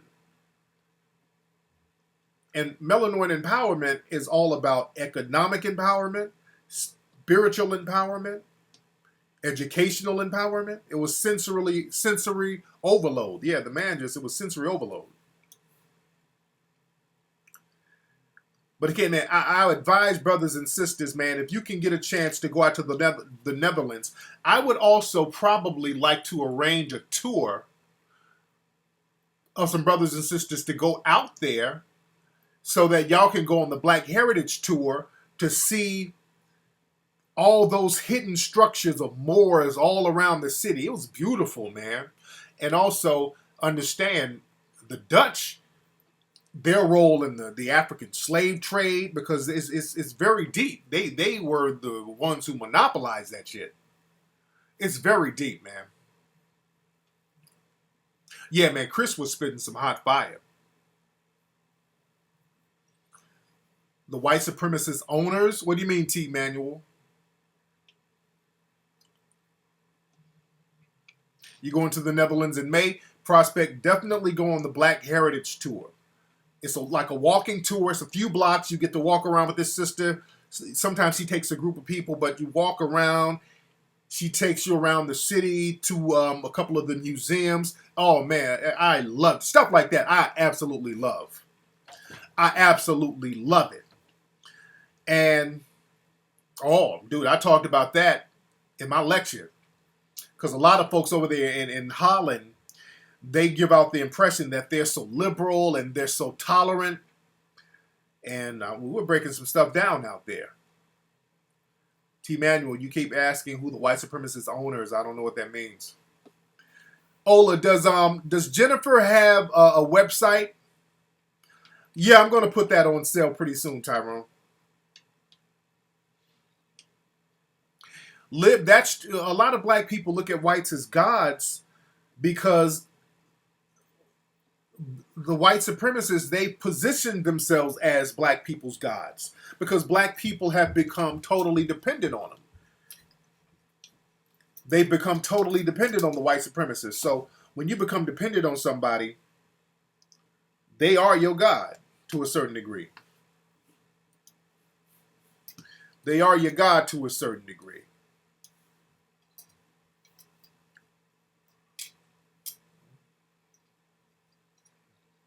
Like, who are they? Oh, it's a group effort, brother. You say name the white supremacists. It's a group effort. It's a whole bunch of them. There's too many to name. What do you mean, name them? It's too many to name. It's a whole bunch of them. It's a group effort. Darren Wilson, the prosecutor in Ferguson, the people at Fox News. I mean, there's a whole bunch. I mean, I can go down the line, brother. Those are the white supremacists. White supremacists is a group. White supremacy is a group phenomenon. See, the thing is, black people think that you just got to have one leader. White supremacy, the indoctrination of the white supremacy is the leadership. That's the leadership. I need to get out to Poland, too. I need to get out there to Poland. There you go. Black Heritage Tour. BlackHeritageTours.com.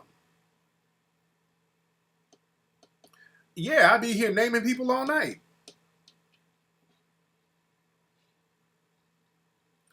What's O'Brien asking me? I don't even know what O'Brien asked me.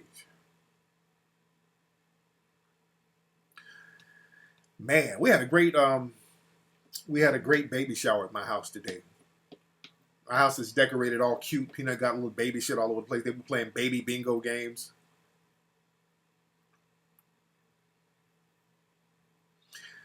And I got to get out there to London. I really want to get out there to London. Shame on Ola. There was a lady who wanted to. The night I was in Holland, there was a sister who flew out from London who had a check from me that night ready to book me for London. And Ola's ass brushed her off. So everybody give a thumbs down to Ola for brushing the lady off. Because the lady wanted to book me that night. So y'all thank Ola for me not coming out there to London. That's Ola. Ola just brushed the lady off. I'm like, what? He's like, I just told her to email me. What? So this person wanted to give me money right here. You just told her to email me later? Okay, oh. God damn, bruh. That wasn't cool. That wasn't cool at all, oh. Now, oh, you do that again. This is gonna be working here. Hold on. Have you ever seen a beautiful, well-dressed woman dancing and getting down on the dance floor? Amazing, isn't it? Excuse me, miss. Where did you get this fabulous outfit from? Well, They always say they got it from Divine Rags at Wolf Chase Mall. Beautiful women. I'm fascinated always. I'm fascinated more by a well-dressed woman. Do you shop at Divine Rags? Maybe you too might fascinate me. There you go. Ola's gonna be working at Divine Rags.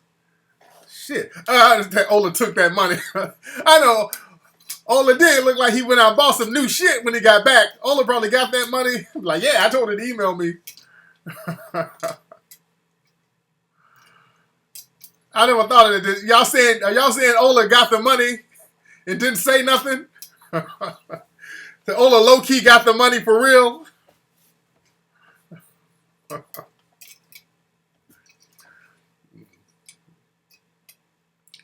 Man. Shit. I'm like, Ola, no, bruh. Dude. We could have got that. Man. The Ola got some new gators. Hilarious. Hey, what's up? Who's calling? Yo, Tariq? Hey, what's up? Who's this? Oh, shit. Oh, my God. Yo, it's Kwame from T-Dot. What's going on? Hey, man, how you doing, brother? Oh, I'm doing great. Oh, my God. I can't believe I got in. Yes, indeed. Yo, listen. All right. I just got one quick question. Okay. Okay. Al Sharpton. This guy, I'm from Canada, right? So I noticed what in America you guys have him as.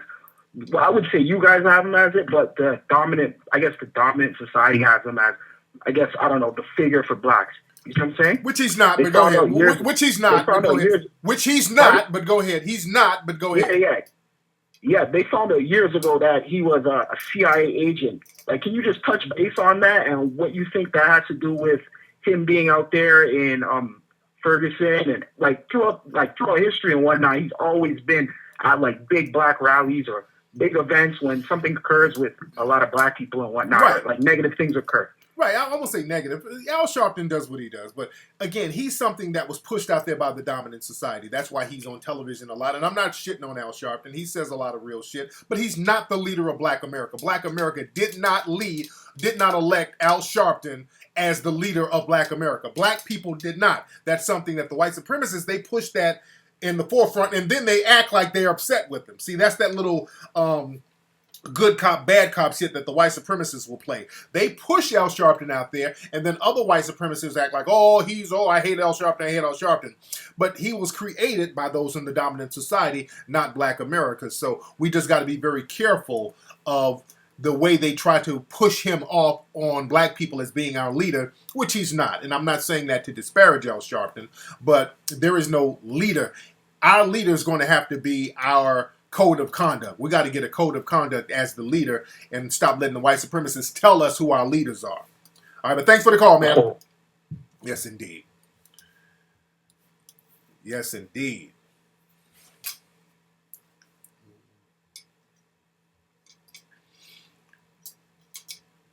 Man. Let's see who else we got. What's up? Who's calling? This is Tony from San Bernardino. Can you hear me? Yeah, what's up, Tony? How you doing, man? We got to turn the radio down some. Okay, I'm sorry about that. Hey, what's on your mind, Tony? Well, I was always wondering, you always, had I'm kind of nervous, but you always had some type of bond with Dr. Frances Cress Welsing.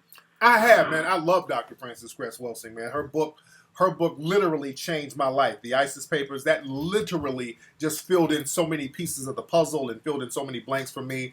And that book was one main books that just changed my outlook on just the world. So I've always had this bond with her.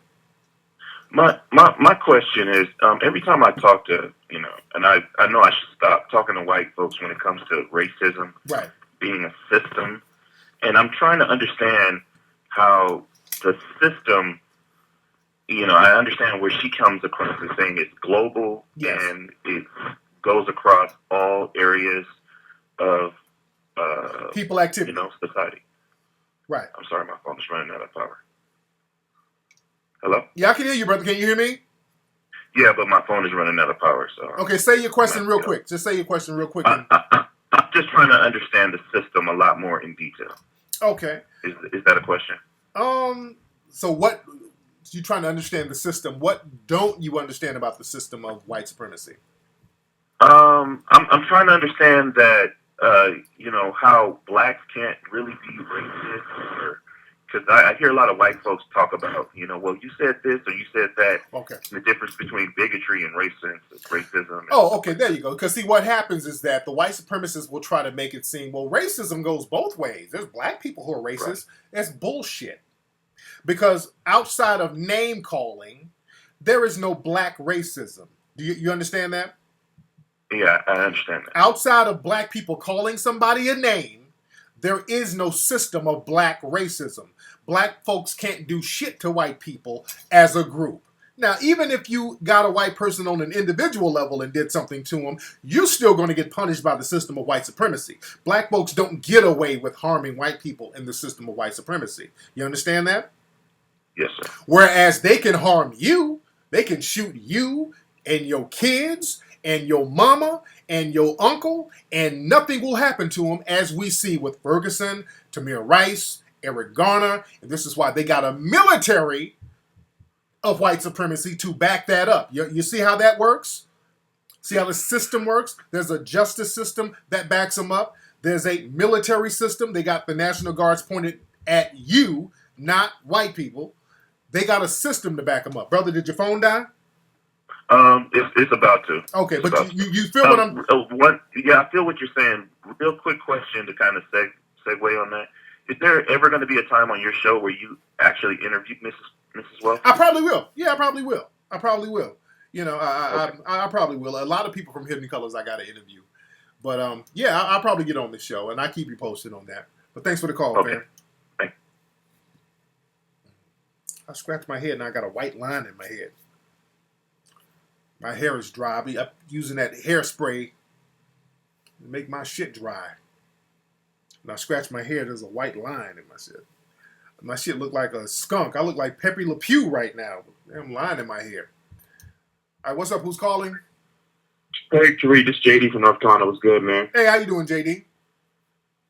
But let me tell you this shit this white lady told me at my job. So, you know, I work at Staples in North Carolina. So this white lady came up to me. She's like, oh, you're nice from the rest of them. I'm looking at her, what the fuck she mean about the rest of them? She's like, yeah, you know, ever since that Mike Brown Ferguson situation, you know, people have been screaming at me, yelling at me differently. She's like, you know, I've been discriminated too, so I know exactly how you feel. I'm like, bitch, get out of my fucking face so I can do my job. I just kept a smile.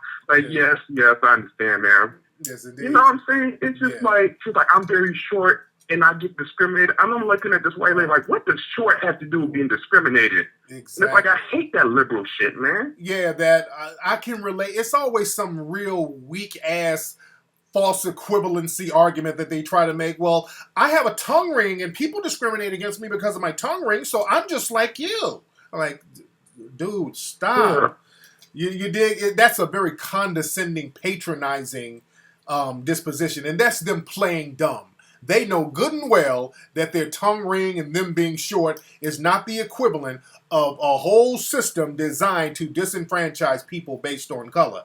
Ain't nobody ever hung you because you were short. Nobody's mass incarcerating short people. Nobody's creating a system of miseducation for short people. Nobody's forming unions to keep short people from working. You dig? So let's let them know there's a whole system that's designed to disenfranchise people based on race, and there is no equivalent system otherwise. All right, man. Thank you for the call, fam. Yes, indeed.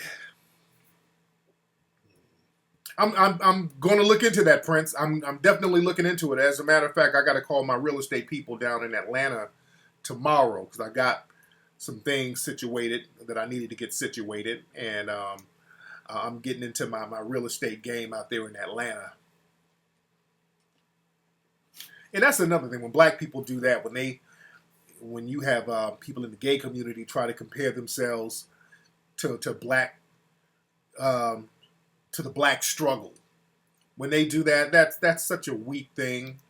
And black folks like going for that because black people would do anything for a pat on the head from the dominant society.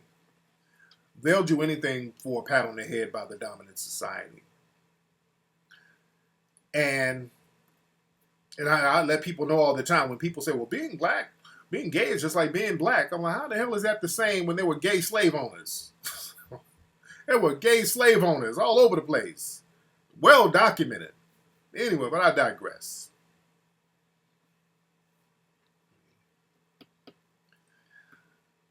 Yeah, but Atlanta's going to pop off, though. And don't forget, family, we got the Macish package that's available right now that you guys can get for Christmas and Kwanzaa and Ash Wednesday or whatever holiday you celebrate. The Christmas Holiday 2014 Macish package is available until this Wednesday. In this package, you get the Flex Step boots, You get the international sunglasses, you get the Cooperate hat, you get the No Justice t-shirt, you get the Heraldry t-shirt, you get the Liberty t-shirt, you get the Mac Lessons DVD, and the Eugenics DVD. All of that for just $99. 1 week sale. You can't beat that. Basically, you're getting it for free. You're just paying for the shipping. That's at TariqRadio.com. Let me give y'all the link. The Mac's package, man, this can cover your whole Christmas list. That's the link right there. TariqRadio.com. That's the link. Get your Mac's package now. You got until Wednesday to get the Mac's package. That's the link right there. You got until Wednesday to get that Mac's package. You got until Wednesday. The loafers are coming out soon. I'll keep you posted on that.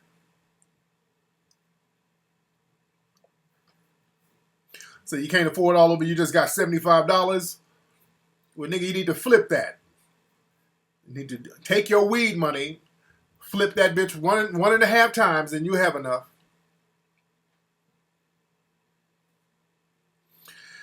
The whole Beverly Johnson, she made accusations against Cosby too. But the thing is with Beverly Johnson, again, you got to look into the background of the people who's making the accusations too. Because I just can't jump on somebody's accusations and just roll with them. Just like people don't want to discredit them. You just can't roll with them either without any kind of proof, any kind of evidence. And you got to look into their background. And Beverly Johnson, unfortunately, she's had a history of not being forthright in certain cases. She has lied in certain cases with other people. This has been documented. This has been documented. What's up, friends? You say, how do I carry myself around white supremacists? Like a boss, because they don't affect me to a certain degree. Because I still live in a system of white supremacy, so let me not say that. Because a cop can roll up on me and shoot me any damn time, because I live in a system of white supremacy. But I put myself in a position to minimize conflict with white supremacy. I'll say that. You put yourself in a position to minimize conflict with white supremacy.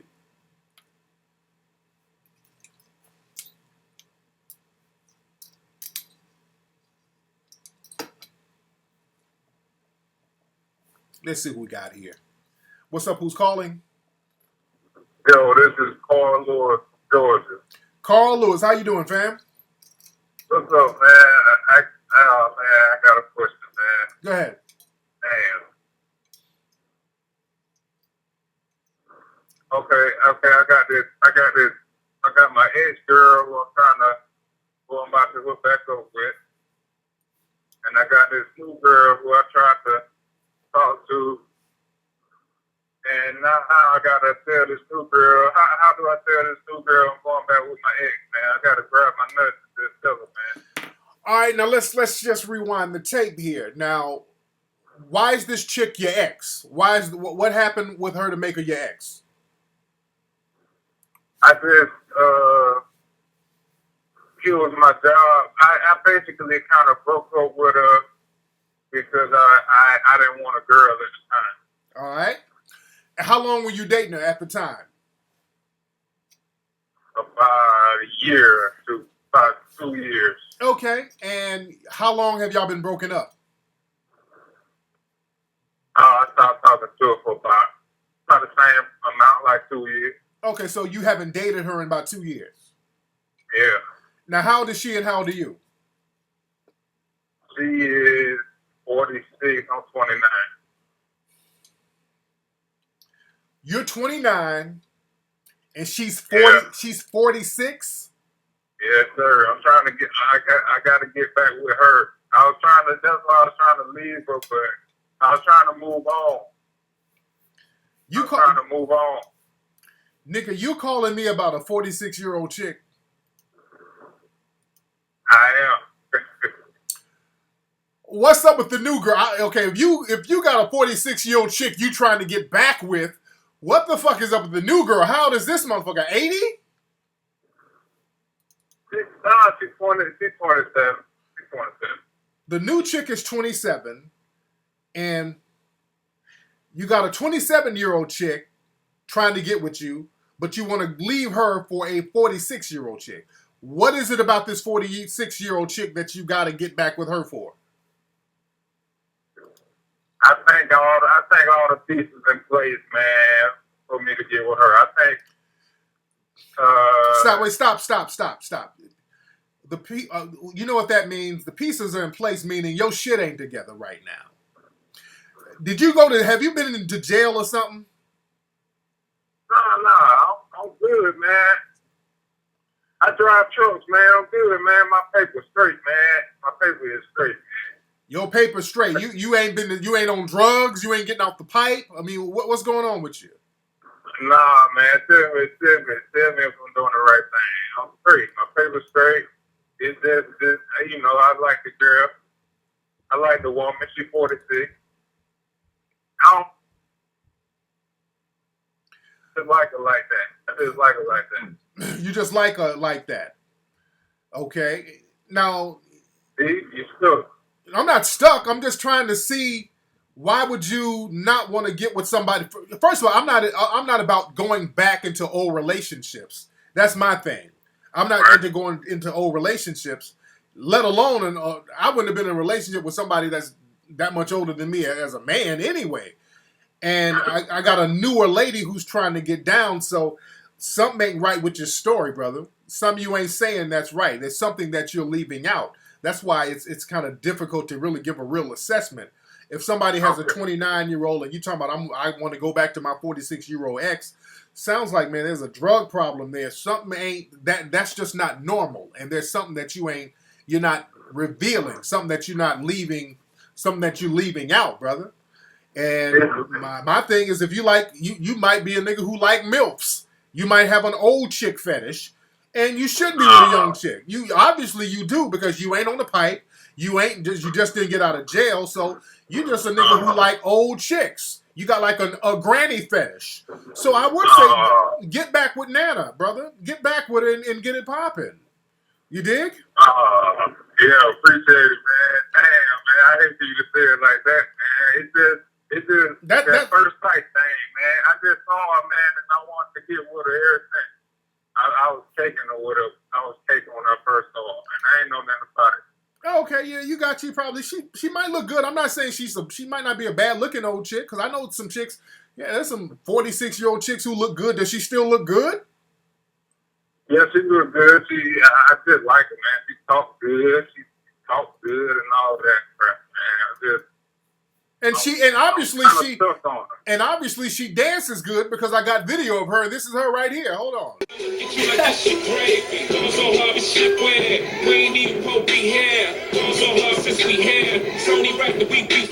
Psycho, I'm libo, go Michael, take the pick, Jackson, Tyson, Jordan, Game 6, also hard, got a broke clock, rollies that don't tick-tock. Yeah, anyway. Yeah, this nigga, either he was just full of shit, or sound like this nigga's just full of shit. Sound like a nigga just called up full of shit. Or, if he was serious, this nigga's on the pipe. That nigga has a drug problem. The nigga has a drug problem. Or he was just calling up saying some stupid shit just for the sake of saying stupid shit. Either or.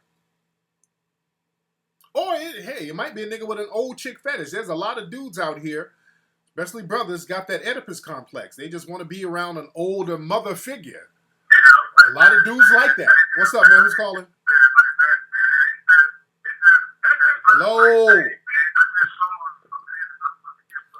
Hello? Tariq. Hey, man, who's this? This is Mel Wills. Mel, how you doing, man? I'm good, brother. I got a couple things I want to... first thing is, you opened up my third eye, dogs. I grew up, in a family that really didn't, put me on the Afrocentric thing. And I'm 41. I'll be 42 soon. And everything that you've been putting out, and once I was put on to you, with the Hidden Colors films, I check your podcast every day. It's real spiritual nourishment. All right, I wanted to tell you that, and I wanted to, tell you thank you for that. Second thing is, wanted to ask you, like, where can I get on my statistical game?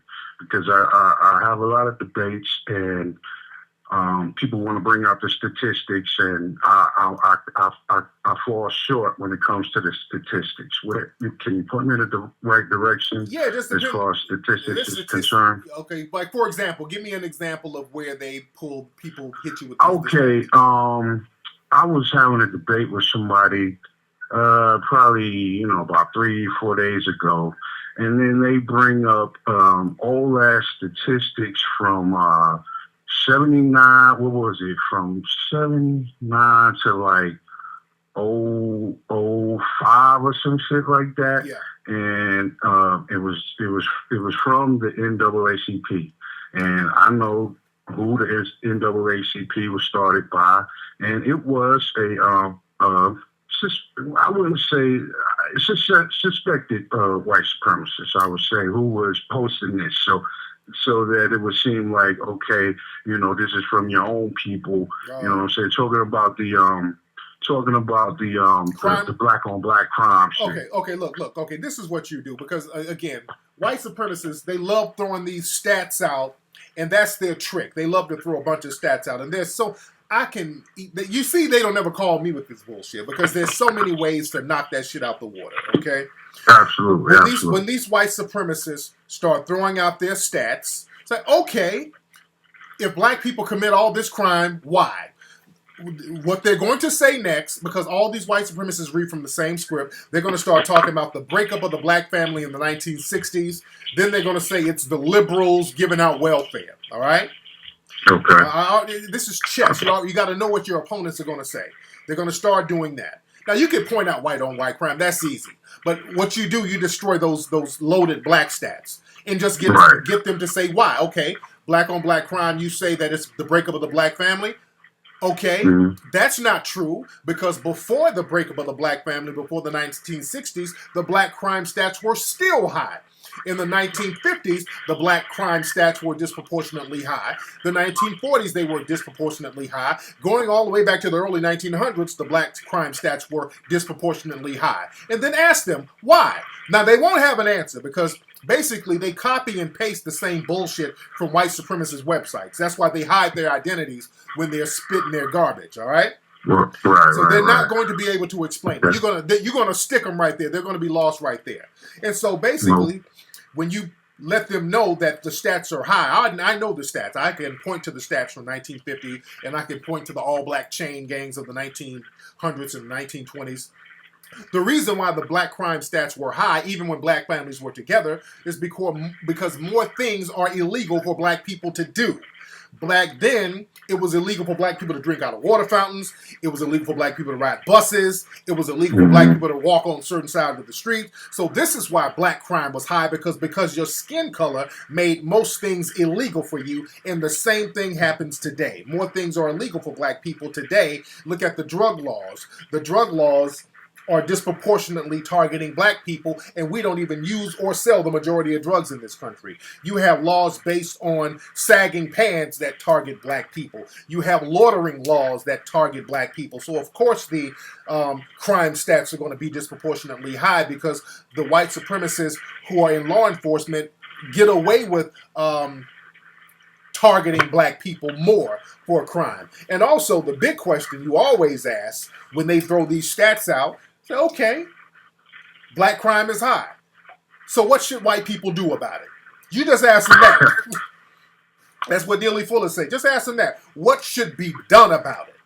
What's the solution? All right, you got me. Those stats are high. You're right. Oh, man, I can't. Oh, those stats, you sound like you got your work ahead of you. Those stats sound about right. So since your stats are right, sir, what should be the solution? What should white people do with black folks? And then let them talk then. You feel me? Okay.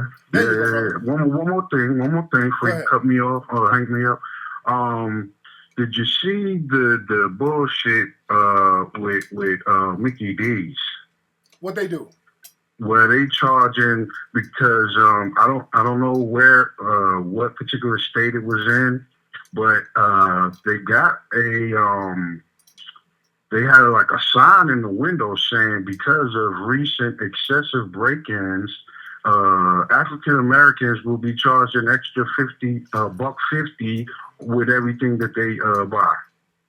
No, You know, that sounds like a hoax, man. And wherever you got that from, that's another thing, man. Y'all got to start knowing when something is a hoax. Nobody legally, a McDonald's wouldn't be that stupid to put something up like that. If it was up like that, I wouldn't think so. I wouldn't think so. I was just wondering if you had heard about it or whatever. I heard but something. I also saw that on Twitter now that they did in Illinois pass the law about the filming the cops. Filming the cops. Yeah. All right, man. Thank you for the call, brother. Shit. Okay, brother. I'm not gonna let you go on and on now. Damn. Okay, now I'm not gonna let. Now, when you start believing that, I'm not gonna sit on the phone with you and just have you throw out all types of hoaxes, and I'm gonna sit on the phone with you now. Come on now. Come on. That's clearly fake, and that's another thing, man. People be posting up fake stories from satire websites on my Facebook, and I hate that. Because some of these stories are clearly hoaxes, and you don't look at the bottom of the page to see where the site is from. Niggas don't check sources for nothing. Empire News, if you see something from like Empire News or some shit like that, all of those are fake stories. Yeah, that McDonald's hoax thing came out years ago. They proved that was a hoax. This brother's holding on to old hoaxes. And see, the white supremacists, they target brothers like this who will believe any damn thing. Because most of these white supremacists, their stats are bullshit.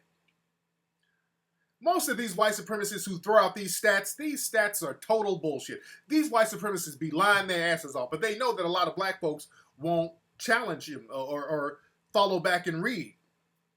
And Snopes, and that website, let me say something about Snopes, because a lot of times, a lot of people go to them for debunking something, but Snopes is not that much of a reliable source either, by the way.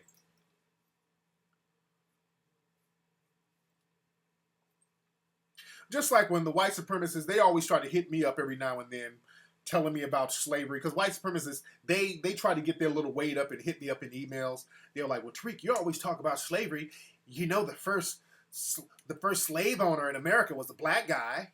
Have y'all heard that one? Have y'all heard that one?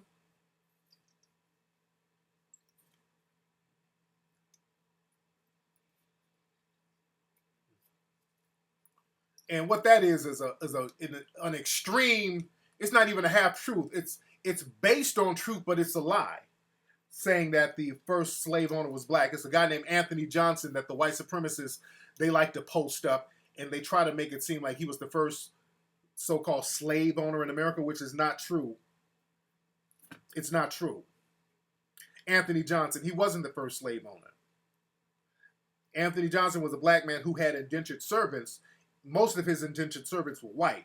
He had a black indentured servant who ran away to another plantation owner, and he was legally bound to go back to Anthony Johnson and had to work for the rest of his life as a penalty. So they say technically that was the first instance of a person being enslaved, and that's not true, because even before Anthony Johnson, there was another white slave owner named Hugh. Fuck is his last name? I can't think of his last name, but the African slave was a man named John Punch. And this white slave owner had 3 indentured servants. It was John Punch and 2 Europeans who ran away. When they caught them, the white indentured servants were given more years on their servitude, and John Punch, the black slave, was given servitude for life. So technically, in the Virginia area, that was the first person considered to be a lifelong slave, and he had a white owner. And whenever people tell that Anthony Johnson lie, always point that out, because that happened before Anthony Johnson. And let's go before that, before even the English colonies, the Virginia colonies, the Spanish had enslaved Africans too. So that I can debunk them all day with their bullshit. Yeah, look up John Punch. I know the guy who owned him was Hugh something. I can't think of his last name.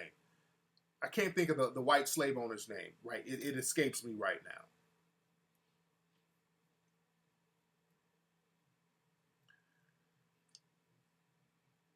Yeah, but again, the white supremacists will lie. Don't get it twisted. They will lie. Hugh Gwynn, that's his name. Hugh Gwynn. I knew his first name was Hugh. I knew the last name started with a G. But that's his name. Hugh Gwynn. The slave owner was Hugh Gwynn. That's his name. I know Dre is just so desperately trying to troll. Anyway, y'all, let me get upstairs. I hear my son running around upstairs. He was asleep at the baby shower earlier. A lot of folks were here. So let me get upstairs. And again, everybody go to TariqRadio.com to get that Macish package. How many folks? Should I show the crispy episode one more time since we're in here? Y'all want to see the crispy episode one more time for those who missed it? Because we're in here heavy. Did y'all, or some people might have come in late. If you missed the crispy episode, press 2. If you missed the crispy episode, press 2 if you missed it. Because I can play it again if you missed it. Y'all don't want to see crispy again? Y'all don't want to see the crispy episode again? One more time? Let's do it one more time. We'll do it one more time. All right, let's do it. Here's the latest crispy episode, ladies and gentlemen. Here it is. You want to see a person who hates his race and you're looking high and low? Well, look no further. You're in the right place. Welcome to the Crispy Show. What up, everybody?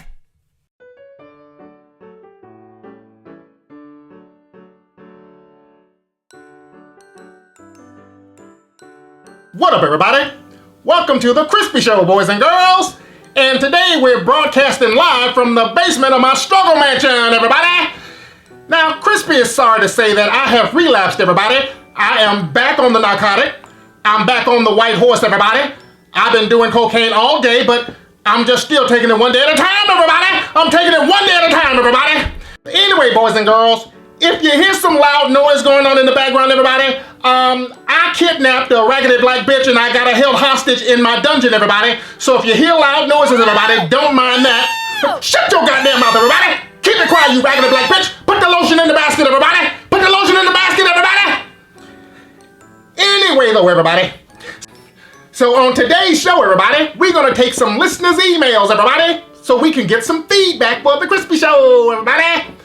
Anyway, though, everybody, the first email comes from a guy named Jonathan Smith. He's sending an email from Rhode Island. His email reads, Dear Crispy, you look like an ashy frog. I bet your black ass can catch flies. You raggedy motherfucker! How dare you talk to Crispy like that, you son of a bitch! Fuck you, nigga! Shut your goddamn mouth, you raggedy black bitch! Put the lotion in the basket, everybody! Put the lotion in the basket, everybody! Anyway, everybody, I'm sorry about that blow up, everybody. I did not mean to blow up like that, everybody. Crispy's just going through some things. I'm stressed out, everybody.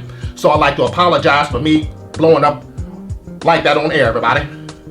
I'm so sorry, everybody. Anyway, let's read some more emails, everybody. This email comes from a young lady named Tammy Johnson. She's emailing me from Cleveland, Ohio, everybody. Her email reads, Dear Crispy, your hairline looked like you tried to get an S-curl without the neutralizer. You funky raggedy bitch! Fuck you, bitch! How you talk shit about me on my live show, everybody? Shut your goddamn mouth, everybody! Shut up, you raggedy black bitch! You want me to burn you with the crack pipe, everybody? You want me to burn you with the crack pipe? Well, shut your goddamn mouth, everybody! Put the lotion in the basket, everybody! Put the lotion in the basket, everybody! Put the lotion in the basket, everybody! Put the goddamn lotion in the basket, everybody! She rubs the lotion on her skin or she's gonna get the goddamn tap shoes again, everybody! Anyway, everybody, I'm sorry I blew up like that, everybody. Crispy didn't mean none of that I just said, everybody. I was wrong for blowing up on everybody like that, everybody. Crispy is sorry, everybody, and I'd like to apologize. Let me read some more listeners' emails, everybody. This email comes out of Louisiana. This email says, Crispy, you are the best. You are a credit to your race. I wish more black people were like you. Keep doing your show and do your thing. Signed, David Duke from the Ku Klux Klan. Oh, that's beautiful, David Dukes. Thank you so much, everybody. I'm gonna tap dance for you later, everybody. I love white people, everybody. Now let's read some more emails, boys and girls. Now the next email comes from a man named Rodney Alexander. He's emailing from Birmingham, Alabama, everybody. His email says, Dear Crispy, when you shave your taco meat, it looked like it grows back triple the next day. You are the only nigga with prepaid chest hair. Nigga, fuck you, you raggedy motherfucker. How dare you talk about Crispy chest hair, you raggedy punk motherfucker. Your mama got prepaid chest hair, nigga. Fuck ass mother, shut your goddamn mouth, everybody. Put the lotion in the basket, everybody. Shut up, you raggedy black bitch. Put the lotion in the basket, everybody. Put the shoes on your ass, everybody. Shut up, bitch. Look at you.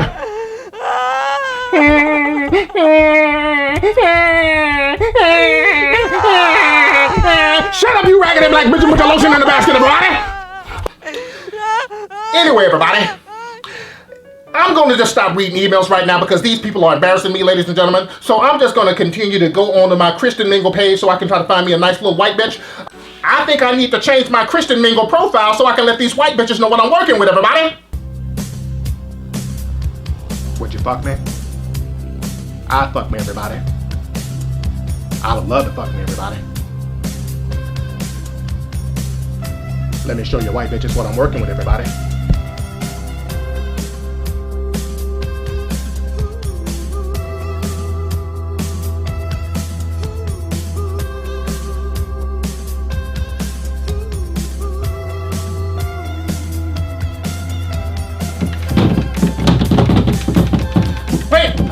Shit, everybody! I'm ashy as hell, everybody! Hey, raggedy black bitch in the dungeon! Throw the lotion back up, everybody! Throw the lotion back up!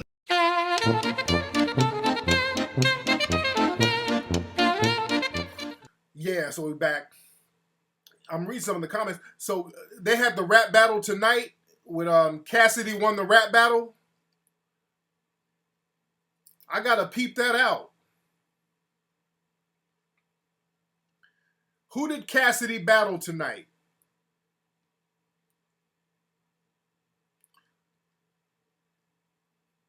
I gotta peep that out. I gotta see what's up with that. Anyway, let me get up out of here, y'all. Hey, y'all, that's been it, man. Go to TariqRadio.com to get the Mackish package.